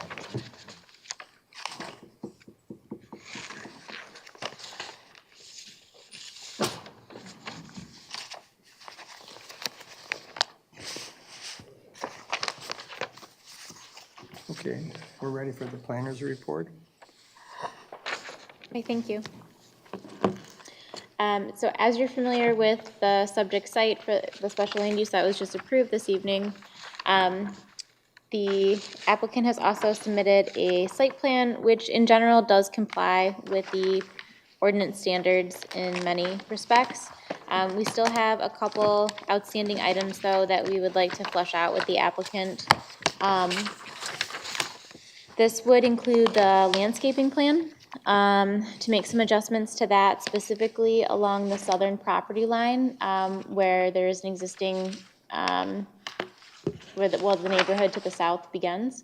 The existing homeowner's property is only separated by a chain link fence and some existing vegetation on their property, which does not, comply with the current buffering standards for commercial adjacent to residential uses.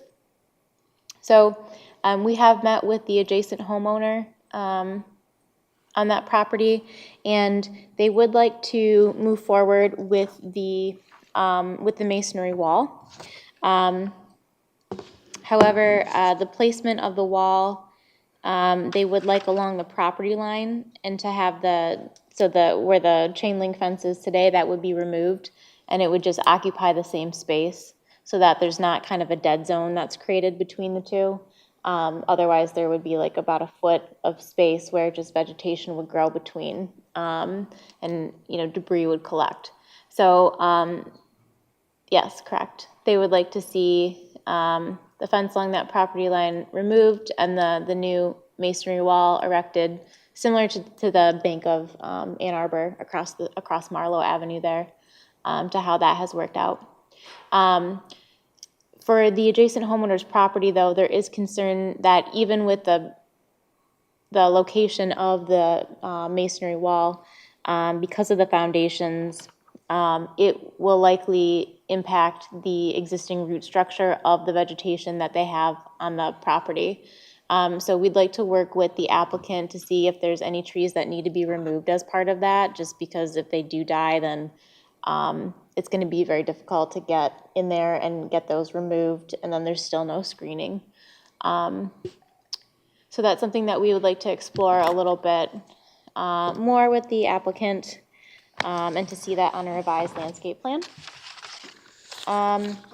There are just a couple minor outstanding items related to parking, identification of the maximum number of employees, and that there's a couple of parallel parking spaces along the east line, along the DTE station, that must be expanded in length to 23 feet. We also note if those spaces are necessary for the plan or if they could be removed. Regarding the building facade, the applicant has revised their elevations to closely mirror other buildings in the Ann Arbor Road Corridor District, which is appreciated. And it does appear that they meet the 75% masonry requirement, but we just need to see those calculations on a revised site plan. They are proposing a bit of ephes, and we note that the color of that must also be provided.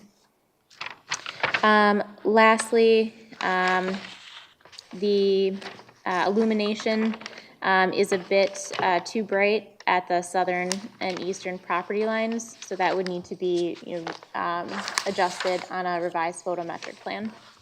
So, the outstanding items are all things that we feel like can be worked through. They just need a little bit more clarification. So we are recommending tentative site plan approval this evening, and then the applicant could come back with that revised final site plan for your consideration, even potentially as early as the April meeting date. I'm sorry, one more thing. The adjacent homeowner also expressed concern about traffic turning left and going southbound on Marlowe Street, and wondered if there might be a directional sign that the applicant was willing to install to say something to the effect of, no through traffic. And, unfortunately, when you zoom out with the aerial at this site, because the grid pattern of the Green Meadows entire neighborhood has been impacted by closing off some of those through streets on the surrounding blocks to the east and west. Because those have been closed off, then that instead funnels traffic onto Marlowe and some Corinne, instead of dispersing the traffic more evenly throughout all the streets. So, future developments have kind of created a bit of a concentration of traffic onto those couple streets, unfortunately. And there's not too much that this project can remedy as part of that, but there is the option of adding the no left turn lane to try to decrease some of that. Excuse me, Laura, I think originally, though, the plan was to have all the streets closed off. Is that right, Dennis?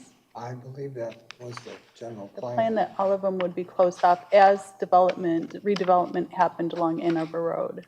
Really? I think that would from a traffic flow perspective, that would really put the pressure on the Marlin, the east-west.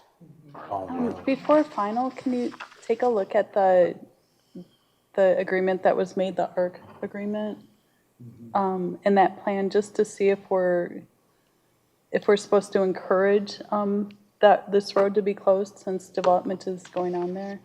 Because that was when I think Honda went through. We were closing roads then. Then with the townhouses, I think that was another one.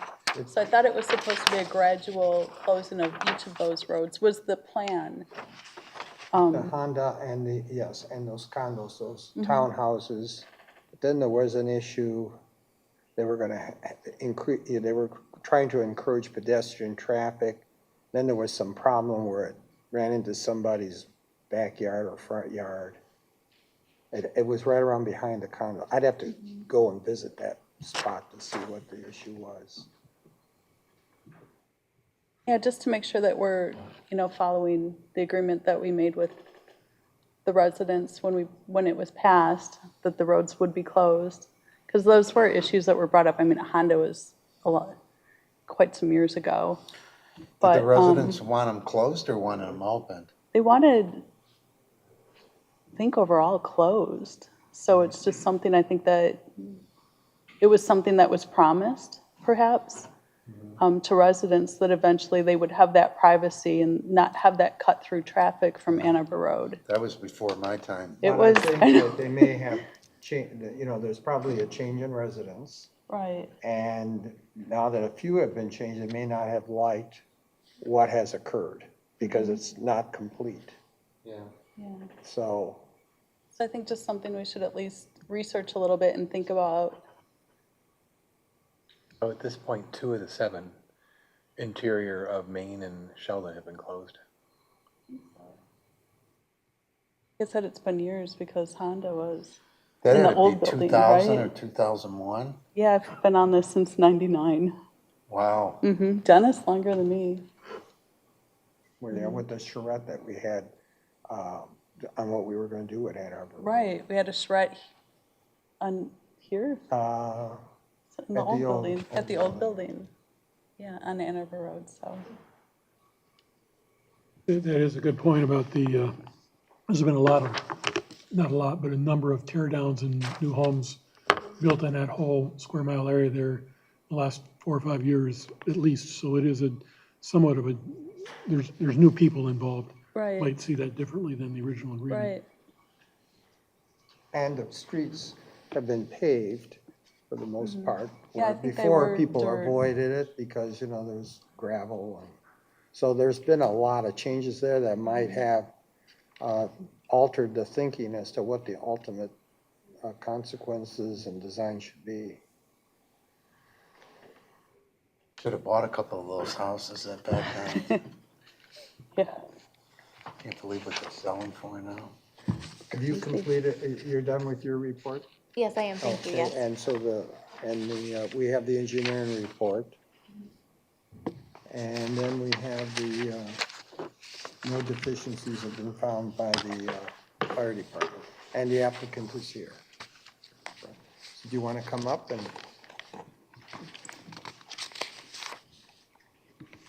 Did you have a presentation you wanted to make, or? Really, there's no need to repeat Laura's good report. Regarding the site plan items that Laura identified, we're good with all of those items, revising them.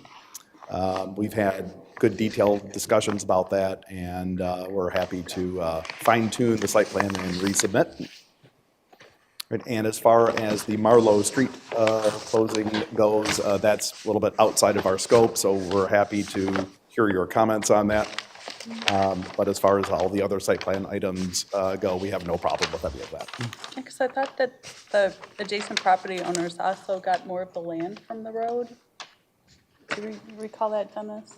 Say that again? They got more, they got a They little got bit more. a bit of the road for their Oh, yeah, property. sure. I'm not advocating closing it, I'm just bringing up that this is something that I think my old tired brain. So when you come back, you'll bring some building samples? Be happy So to, we can yes, see what and this have is. further details on the building exterior as well, yes. So this What about horizontal lines that are here, is this an ephes material? Can you show me the horizontal lines, Laura? I don't have that plan right in front of me here. Do you have it handy?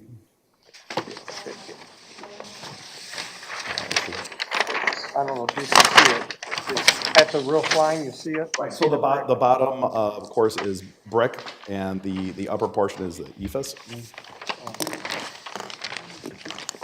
The one concern, did you have something? Yeah, the comment on the engineering report about storm drainage and the traffic impact assessment, we're addressing those. Did we? Right, and we did a traffic impact analysis. At the end of it, it says we do not recommend approval of the tentative site plan at this time. Oh. That's what I was reading too. Has that changed, Laura? Pardon me? Has that changed? Has that been? And traffic assessment. I don't think so. What traffic and what storm damage? And we haven't done any storm detention engineering yet. That'll be part of our next phase of site plan production. I think part of Spalding's report, though, states that they need to justify a driveway on Ann Arbor Road. There is already 2 curb cuts there today, and they do have approval from MDOT to consolidate. So they're actually recommending that the access be from Marlowe Avenue exclusively. And the applicant is improving the access management of the site, but access exclusive from Marlowe is a bit unreasonable, especially given the flow of the drive-through. The majority of traffic will be coming in from Ann Arbor Road and then entering into that the drive-through. So who makes that recommendation? The county does or engineering? Well, engineering makes a recommendation, but Ann Arbor Road is a state road, it's MDOT, and they've granted your curb cut approval. Yes, they have. But what about the storm drainage that is mentioned in the engineering report? We will do the storm drainage according to the Wayne County requirements. We have not done that yet. That is on deck to be done. Well, talking about the Marlow, this is a concern that I have, and that if I'm interpreting the site plan correctly, so the main entrance to the building is right off of Ann Arbor Road, correct? So if somebody was to, wanting to come into the facility, either, driving in or somebody's walking from the neighborhood, then they have to go, I think they're somewhat in a dangerous pathway here because you've got all these cars lined up for the drive-through. So is the concern that there's not enough queuing? Is that the issue? Well, it's not so much the queuing, and I'm kind of sensitive to queuing from my own experience. But, yeah, we'll get to that soon.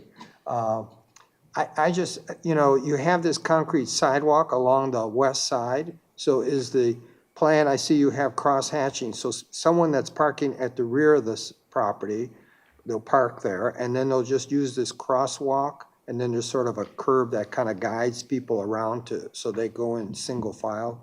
And then they just walk along that sidewalk to the front of the building, is that it? Because it flows into the patio area. I like the patio area, it's a very nice touch. Right, and that pedestrian connection there helps the handicap park person. That's one of the goals of that pedestrian connection to get to the building. So the parking that's on the west side, is that customer parking or employee parking or? Or we have those 3 parallel parking spaces on the east side, adjacent to the AT&T site. And we like to call those triage parking spaces. So if there is a customer with a very large order, we want to get them out of the line and get them parked over to the side to make sure that queue doesn't get queued up too long. So in that scenario, an employee would then take the food product to the waiting customer in one of those spaces there. Okay.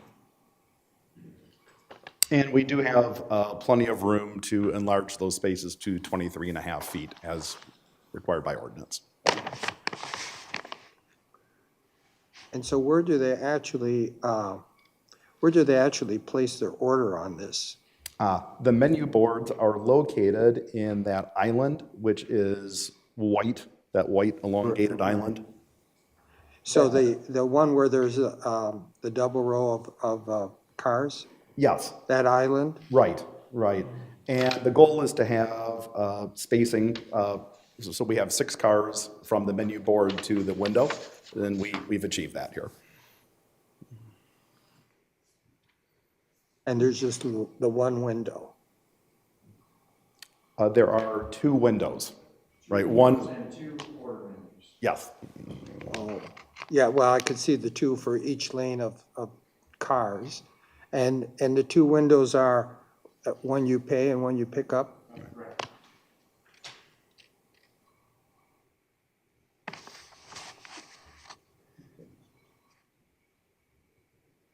Yes, and this whole thing was reviewed by Julie, our traffic engineer at Fleiss and Vanderbrink, so she underwent a thorough review of all of this as well. Are you going to have any planter boxes or anything in that patio area to sort of soften it, or decorative concrete, or? Yep. Open up, good idea.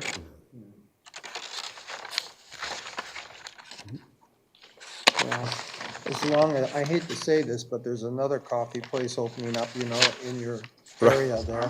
And I've had a lot of people tell me, how could we have approved that building? And I love to tell them it's in the city. So Do us proud. What do you see the color palette of this building being? I'm sorry, the What color? do you see the color palette of this building? To match the brick wall, screening wall. So it would be that similar brick color. Red And brick? Brian, the architect, did ask me for details of that brick. So, because we'd like to be able to put that on our plan. Speaking of the brick, that reminds me, I think it was on your landscaping plan. So I saw the detail, I think it was your application, where you have the, the fencing that we have along Ann Arbor Road with the pillars, I'll call them, with the capstones on the top. Right. But you show concrete in the middle instead of it being completely brick like the other ones along Ann Arbor Road. We will make sure it matches. Okay. So thank you for that. Yeah. Yep. And also the landscape plan had a brick pillars and a fence along Marlow. And we were corrected, that needs to be a brick wall. So we're happy to change that on our plan as well. Other questions or comments? Are we ready for tentative? Sure. Mr. Chairman, I move that we approve PC number 2465, the R&B Coffee House, Bigby Coffee site plan, tentative and final site plan approval. Tentative. Tentative, yeah, it's just tentative. Tentative, excuse me. Tentative. Tentative site plan approval. Subject to the satisfaction of the planner's report and the engineering report. Yeah. Support. Okay, moved by Commissioner Itzel, supported by Commissioner Boyd to grant tentative site plan approval to application 2465, subject to conditions. All in favor signify by saying aye. Aye. Opposed, motion carries. Well, Thanks very good luck much. to you. We'll look forward to working with Forward you. to pulling in there and getting my decaf cafe mocha 2% again.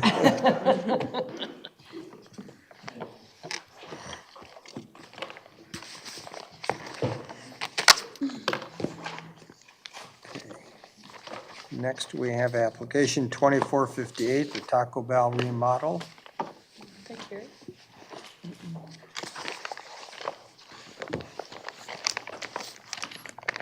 Okay, thank you, Commissioners. The proposed application is one that you reviewed previously back in December of 2022. This is for the Taco Bell on the south side of Ann Arbor Road, just west of Lily Road. They are proposing a remodel of the existing restaurant, the parking area, and to add a second drive-through lane, a new trash enclosure outside, and a walk-in cooler directly south of the existing building. At the December 14th, 2022 meeting, the outstanding items were discussed with the applicant, and this project was tabled for up to 6 months to allow the applicant to resubmit and revise some of those items. They have addressed several of the outstanding items from that time. However, there's still additional items that remain outstanding. Those are listed on page 8 of our report. That would include additional information regarding the tree removal and a revised landscape plan that addresses the deficiencies that we outline in the table. The parking layout, we still recommend some adjustments to. The parking spaces are not uniform, and this would be the time to correctly adjust those and stripe them. The site plan is still missing the loading space. And I believe you had a discussion regarding this back in December. And a variance was discussed at that time. The Planning Commission, this body though has the authority to waive the loading space if you feel that based on the types of deliveries that are necessary for the use don't warrant a dedicated striped loading space. So a variance is not needed for this, but it is something that if you feel like it's not warranted needs to be expressed to the applicant, and then they can note it on their site plan. And then lastly, the building material percentages still need to be provided. In the exterior material, the walk-in cooler, which is just proposed EFS, must be found acceptable. The applicant did provide some building materials for the EFS and some color samples, which I have and will pass around this evening for you to take a look at.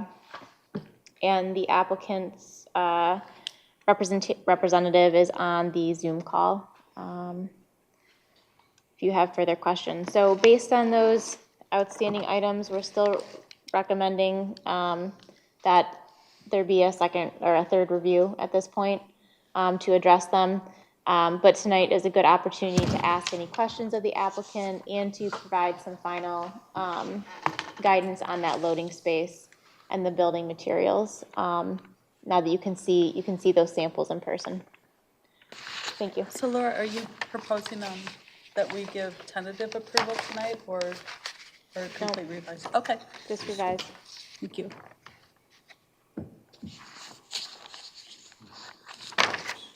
Laura, one of the things we brought up at the December meeting was the, whether they were going to add the pillars and the wrought iron fencing along the front of the property. Did we get a definitive answer from them on that? Yes, they have included that. And they've provided the street trees that were missing along the frontage and the right of way as well. So that is an example of something that they have corrected on their plans, yes. And are they fixing that curve once you pick up your meal and you go around to the front? Because that's really tight. I don't know what they can do if they can. Oh, I think the radius of that was adjusted a bit. From what to what, do you know? No. I agree with see you if I can that pull even a those up. mid-sized car has a tough time negotiating the turn. It is, it's very, yeah. The building, it's kind of hard to fix now because the building's I there. think there's a cement wall of sorts. There's like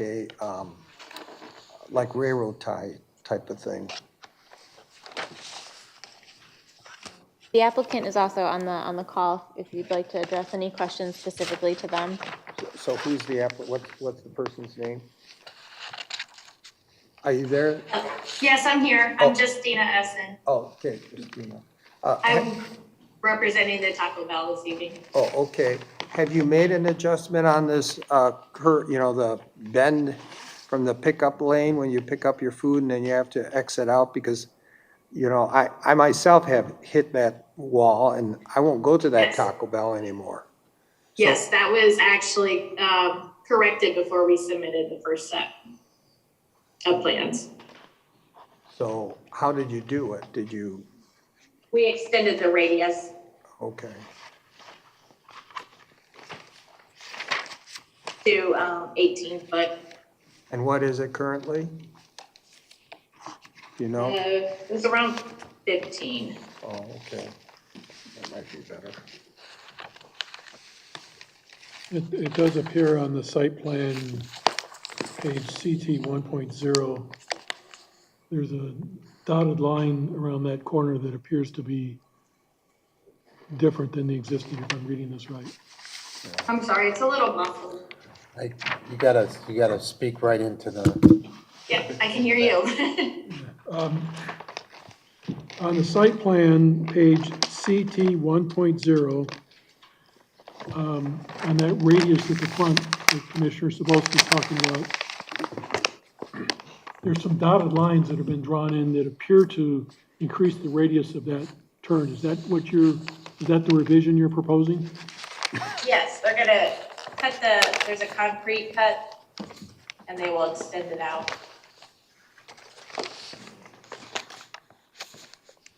It doesn't appear to be 3 foot to scale, but could be wrong.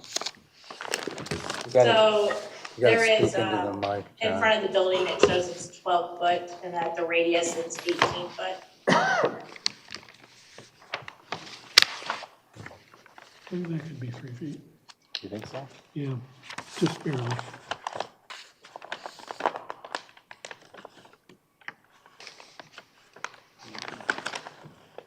Just so we understand, the dotted line is the revision that you're proposing in the radius, is that correct?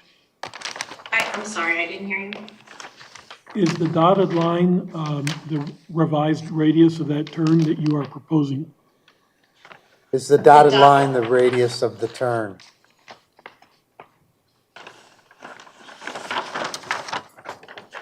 On the CT 1.0? Yes. Okay, I don't see a dotted line. They're doing a concrete cut and extending it out further.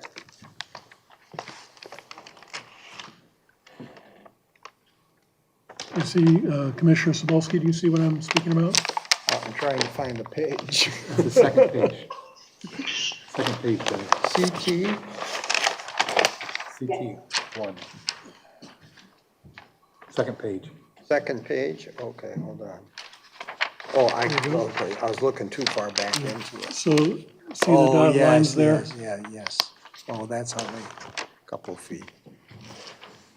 That's better than whatever. Are you still having a wall along that radius that you've widened a bit? Are you still going to have a wall along that radius that you've changed a bit? A wall? Yeah, you have like railroad ties that are there. That's part of the problem, is you have that barrier there and then the customers hit it.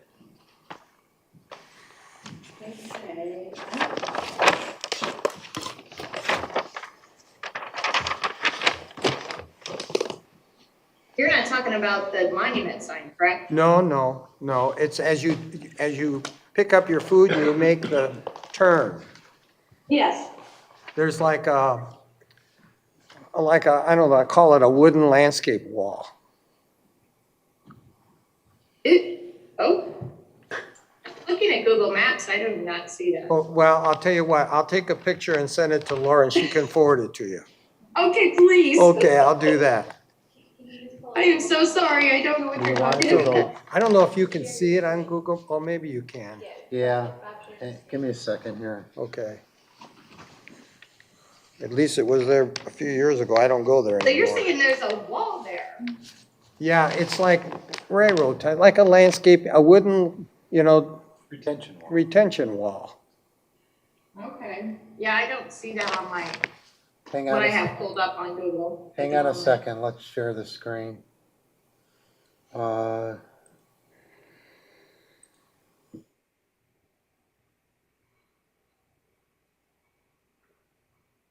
Talking about right here? Right there. It doesn't show there. Can you see the screen? Yes, I can. Yeah, we are unaware of this. Well, I'll drive by it. I don't think there's a wall there. I haven't been there in a while. And we didn't have that in I our can- survey photos Okay. either. Well, maybe it's been Maybe with one removed. of the renovations. they Yeah, changed maybe it. you changed it. Like I said, I don't go there now. Yeah, I go there and there's no wall. There There's is no wall? No. Okay. Maybe with with one of the renovations. So you had me lost there for a minute. There, it would show up there. It's not there. There's no wall. Nope, it's been, okay, it's gone. Yeah, Well, maybe I should go back. I think you need Let us to fix the salute radius us. first. And they added the Mexican pizza back. Oh. I guess I've never had it. Is that a reason to It's go good. back? It's good. Really good. Well, anyway, thanks for removing the wall, because it was there. The wall that was never there? No, it was there. I hit that wall. I do have a question about one of Down the that comments, wall. that rock gravel is not allowed, what is preferred? A natural plant material.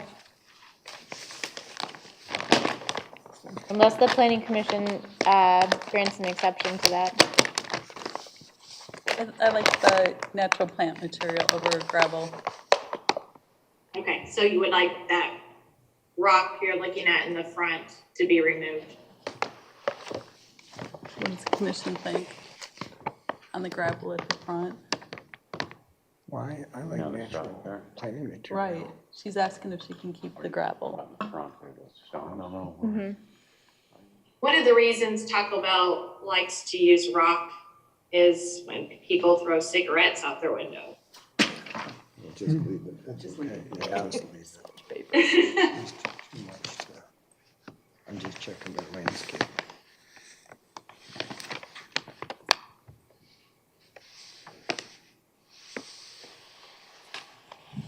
I prefer the natural. Okay.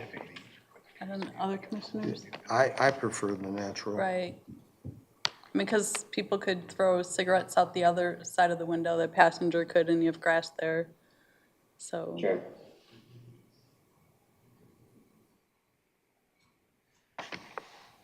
So all the existing should be removed of the rock gravel.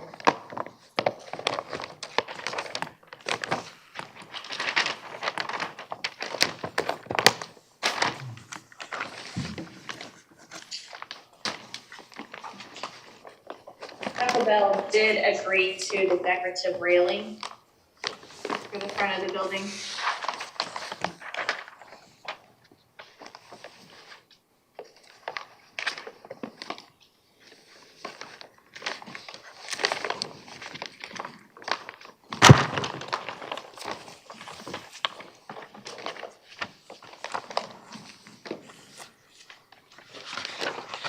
Hello?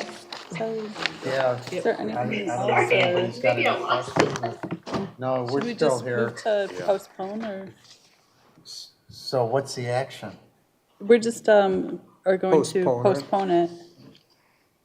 So are we ready to postpone? No, I think we can just postpone it. I think there's too much. Yeah, there's too much. Yeah, there's too much. Are we ready for that motion? I think so. Anyone else have any other comments or questions? Okay.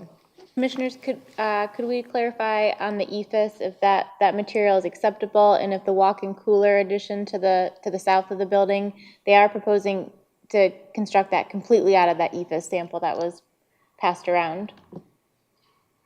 If that's acceptable, or if you want a base to match the existing, like, foundation base that they have there today. I think it should.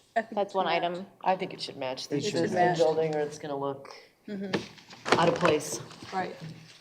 And in the past, we've always, when they've had, especially in our industrial area where they like to use the ephes material, at least some kind of a base to protect it from people kicking it or snow blowing it, or, you know, if there's landscape, under the different circumstances, it does help protect the building.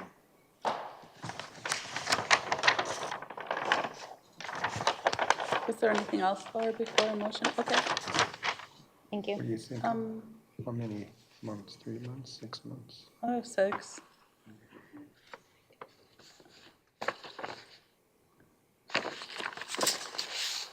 So we're ready for a motion? Okay. Mr. Chairman, I move that we postpone application 2458, the Taco Bell remodel at 205 Ann Arbor Road for up to 6 months.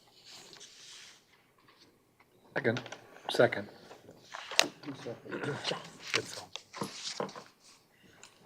Okay. I have a motion to postpone application 2458 for up to 6 months, which means that you don't have to wait 6 months. If you get it done in 3 months, that's fine, or 4 months, you can come back. Okay, I had a few more questions about the loading zone. They were asking for a variance to not have a loading zone. Well, that's up to the ZBA. The delivery truck is an 18-wheeler. What? We have exactly 27 parking spaces, which matches the amount of dining seats on the interior, and I just don't see the space for it. How's an 18-wheeler going to? Does an 18-wheeler go in there now? They park on the side of the building when it's close to closing, around 1 AM. I think this may need to be addressed with the planning department outside of this meeting. What do you think, Laura? Well,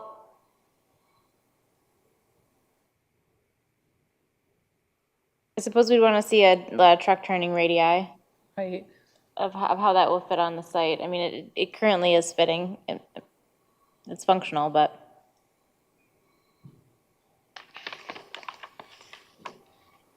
We can grant that variance, though. Can we? I think it has I to don't go think to we have ZBA. enough I don't know how they can information, fit that in But I don't there. think we have enough information right now to say yes or no to No. that. So I think we have a motion on the table. Do you know how they maneuver that truck? They parked it on the side of the building. Yeah, and then how do they get out? Not quite sure, but I had a discussion with management and I wanted to be clear on the size of the truck, and they come between 12 AM and 2 AM. So the Taco Bell dining room closes at 1 and the drive-thru stays open till 2. Is it a refrigerated truck? I am not sure, possibly. Are there homes that are behind this Taco Bell? Say that again? Are there, I don't think you would know this. Bob, can you see, are there homes behind this Taco Bell? Is that on their site plan that they can have this type of unloading a refrigerator truck in the middle of the night? it was on their original approval. It was? Yeah, from 1992, the special land use limited delivery between 7 AM and 9 PM. Yes, that's why I'm bringing this up. I understand trash trucks are very noisy and also make beeping sounds, but has there been any noise complaints from their deliveries? I was wondering if we could change that so they could keep their delivery time the same. That's, yeah, behind there. Yeah.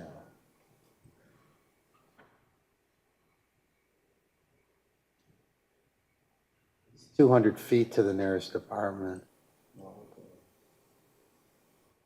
No, I'm sorry, 440 feet. Quite a distance. No, I don't. Bob, has the township received any complaints from residents about the truck that's there now, that you know I of? have no idea. Yeah. You're not the complaint I don't department? think so. I am not the complaint department. He only knows Yeah. if they paid their I was taxes. looking at Google Maps to see how close the residential actually was. So it's on the other side of the wall. Yeah, it's a ways. There's another parking lot for the Chrysler, additional parking lot for them, and then another grassy tree area, and then there's apartments. I bet you they haven't complained. We would have heard about it. Yeah, I would think so. Well, the question It's is. 400 feet to the apartments. That's in a wall, and that's a long ways. Yeah. I think the bigger question then becomes, how, you know, the flow. How, you know, how does it move around on that site? Yeah.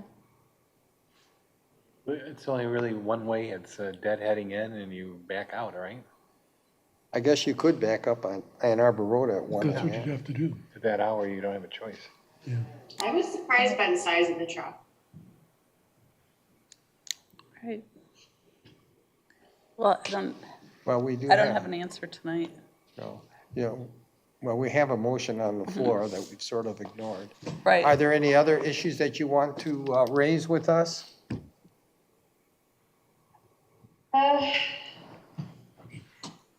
Nope, that was all.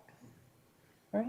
I didn't quite hear what you were saying about the walk-in cooler. You're wanting, I think we have a general agreement that we would like a masonry base And it to match the building. to match. okay, we can do the stone that's existing on the building. We've done that before. It helps protect, we've done it in the past, it helps protect the building from people kicking it or snow Yep. blowing it or I agree. whatever. All right. Anything else? We're ready for the motion then, which is to postpone it for 6 months. 6 months, up to 6 months. Up to 6 months. So all in favor signify by saying aye. Aye. Opposed? Motion carries. Thank you. Okay, thank you. All right. We have the monthly planning report.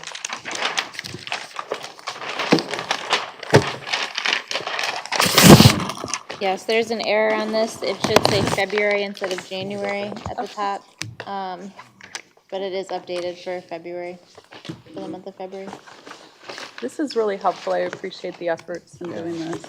Sure is. Thank you. We're looking at revamping it a little bit. Okay. To make it a little bit more user-friendly. So I did ask Laura, and I asked her this question, I think it was today, so she hasn't had an opportunity to respond, but I did notice that Verona Park, which we talked about in the past, on Beck Road, they delivered some lumber to the site. And so what's the status of it? There's also a basement that's been dug next to the I heard they got a second home going in there. Park. So the question is, are they going with the same product, or is it ranch? They're doing a ranch, right? That's what we were told, but I don't know that. That's what the signage says on the site now. I don't know, I just heard the second one, I didn't hear any detail. Yeah, look into it and let us know. Any questions on? Did anyone happen to go to the Phoenix Mill for their March 1 get-together? Yeah. Yes. Yeah. And I think I'm going to ask Tim to give us a little update about what was said. Well, not only at that one, but also at the meeting that the Board of Trustees had on the racetrack.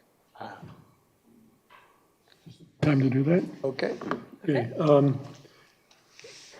You'll remember that this actually involves the Plymouth Exchange, which is the warehouse that we approved at 5 Mile and Napier, the southeast corner of that. The December Planning Commission meeting, we granted preliminary and final site plan approval for the Plymouth Exchange warehouse development at northwest corner of 5 Mile and Napier.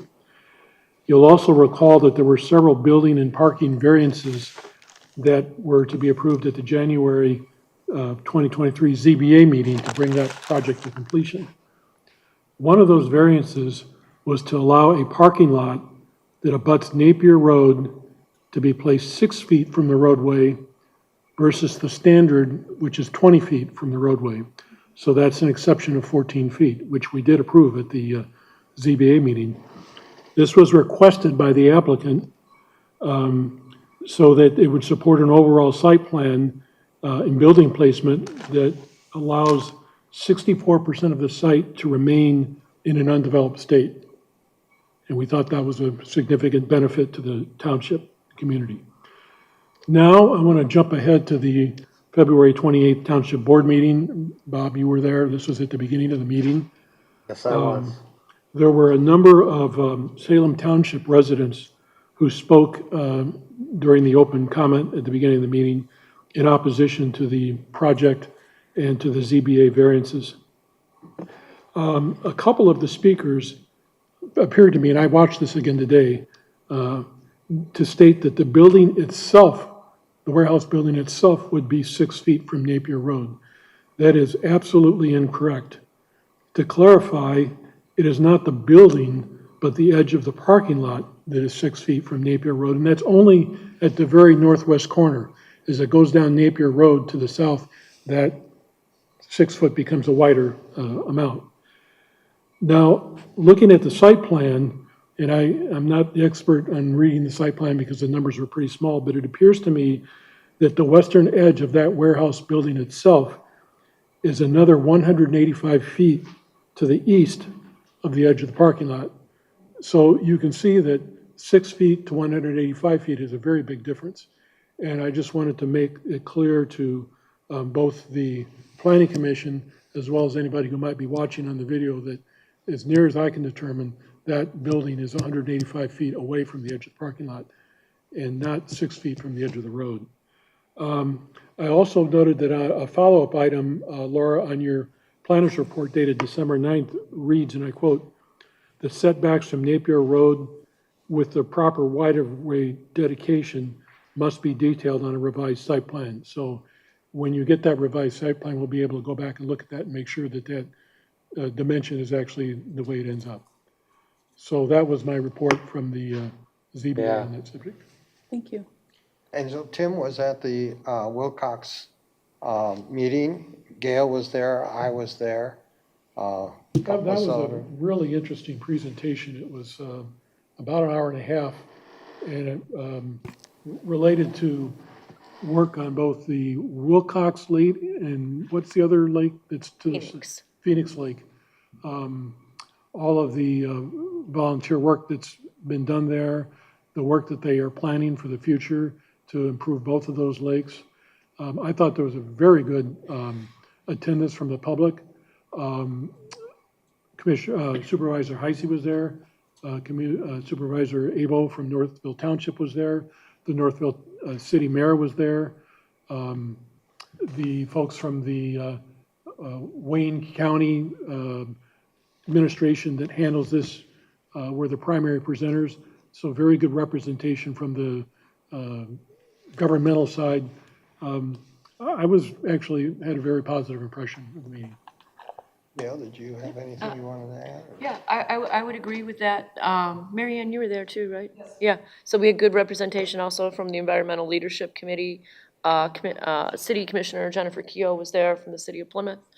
Lots of representation from local environmental groups, good input from the community about, opportunities to volunteer, how this was going to affect local wildlife. And they had very good, thoughtful answers. I think this will be the fourth lake that they've done along Hines Park. Does that sound right? Yeah, they did Newburgh and the one where. Nankin. Yeah. Oh, that's right. So I think this will be the third or fourth one. Yeah. So they seem to know what they're doing, that they worked through maybe some issues they had with the first couple of them, and they kind of know how it's gonna go. It should not be too impactful to the traffic on Northville Road. Right. They also covered in quite a bit of detail the funding sources that they're using for this, which I was pleased to see that it sounds like they've consulted with multiple governmental organizations at various levels, federal, state, local.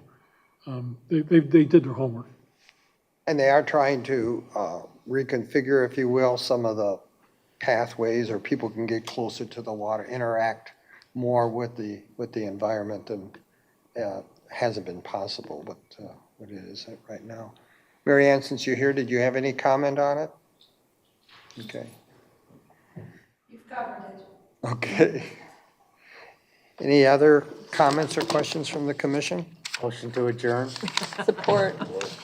Let me see, I gotta write this down.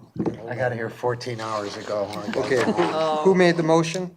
Bob did. Bob, and who seconded? I did. Sabrina. To adjourn at 9:30, all in favor signify by saying aye. Aye. Opposed, motion carries.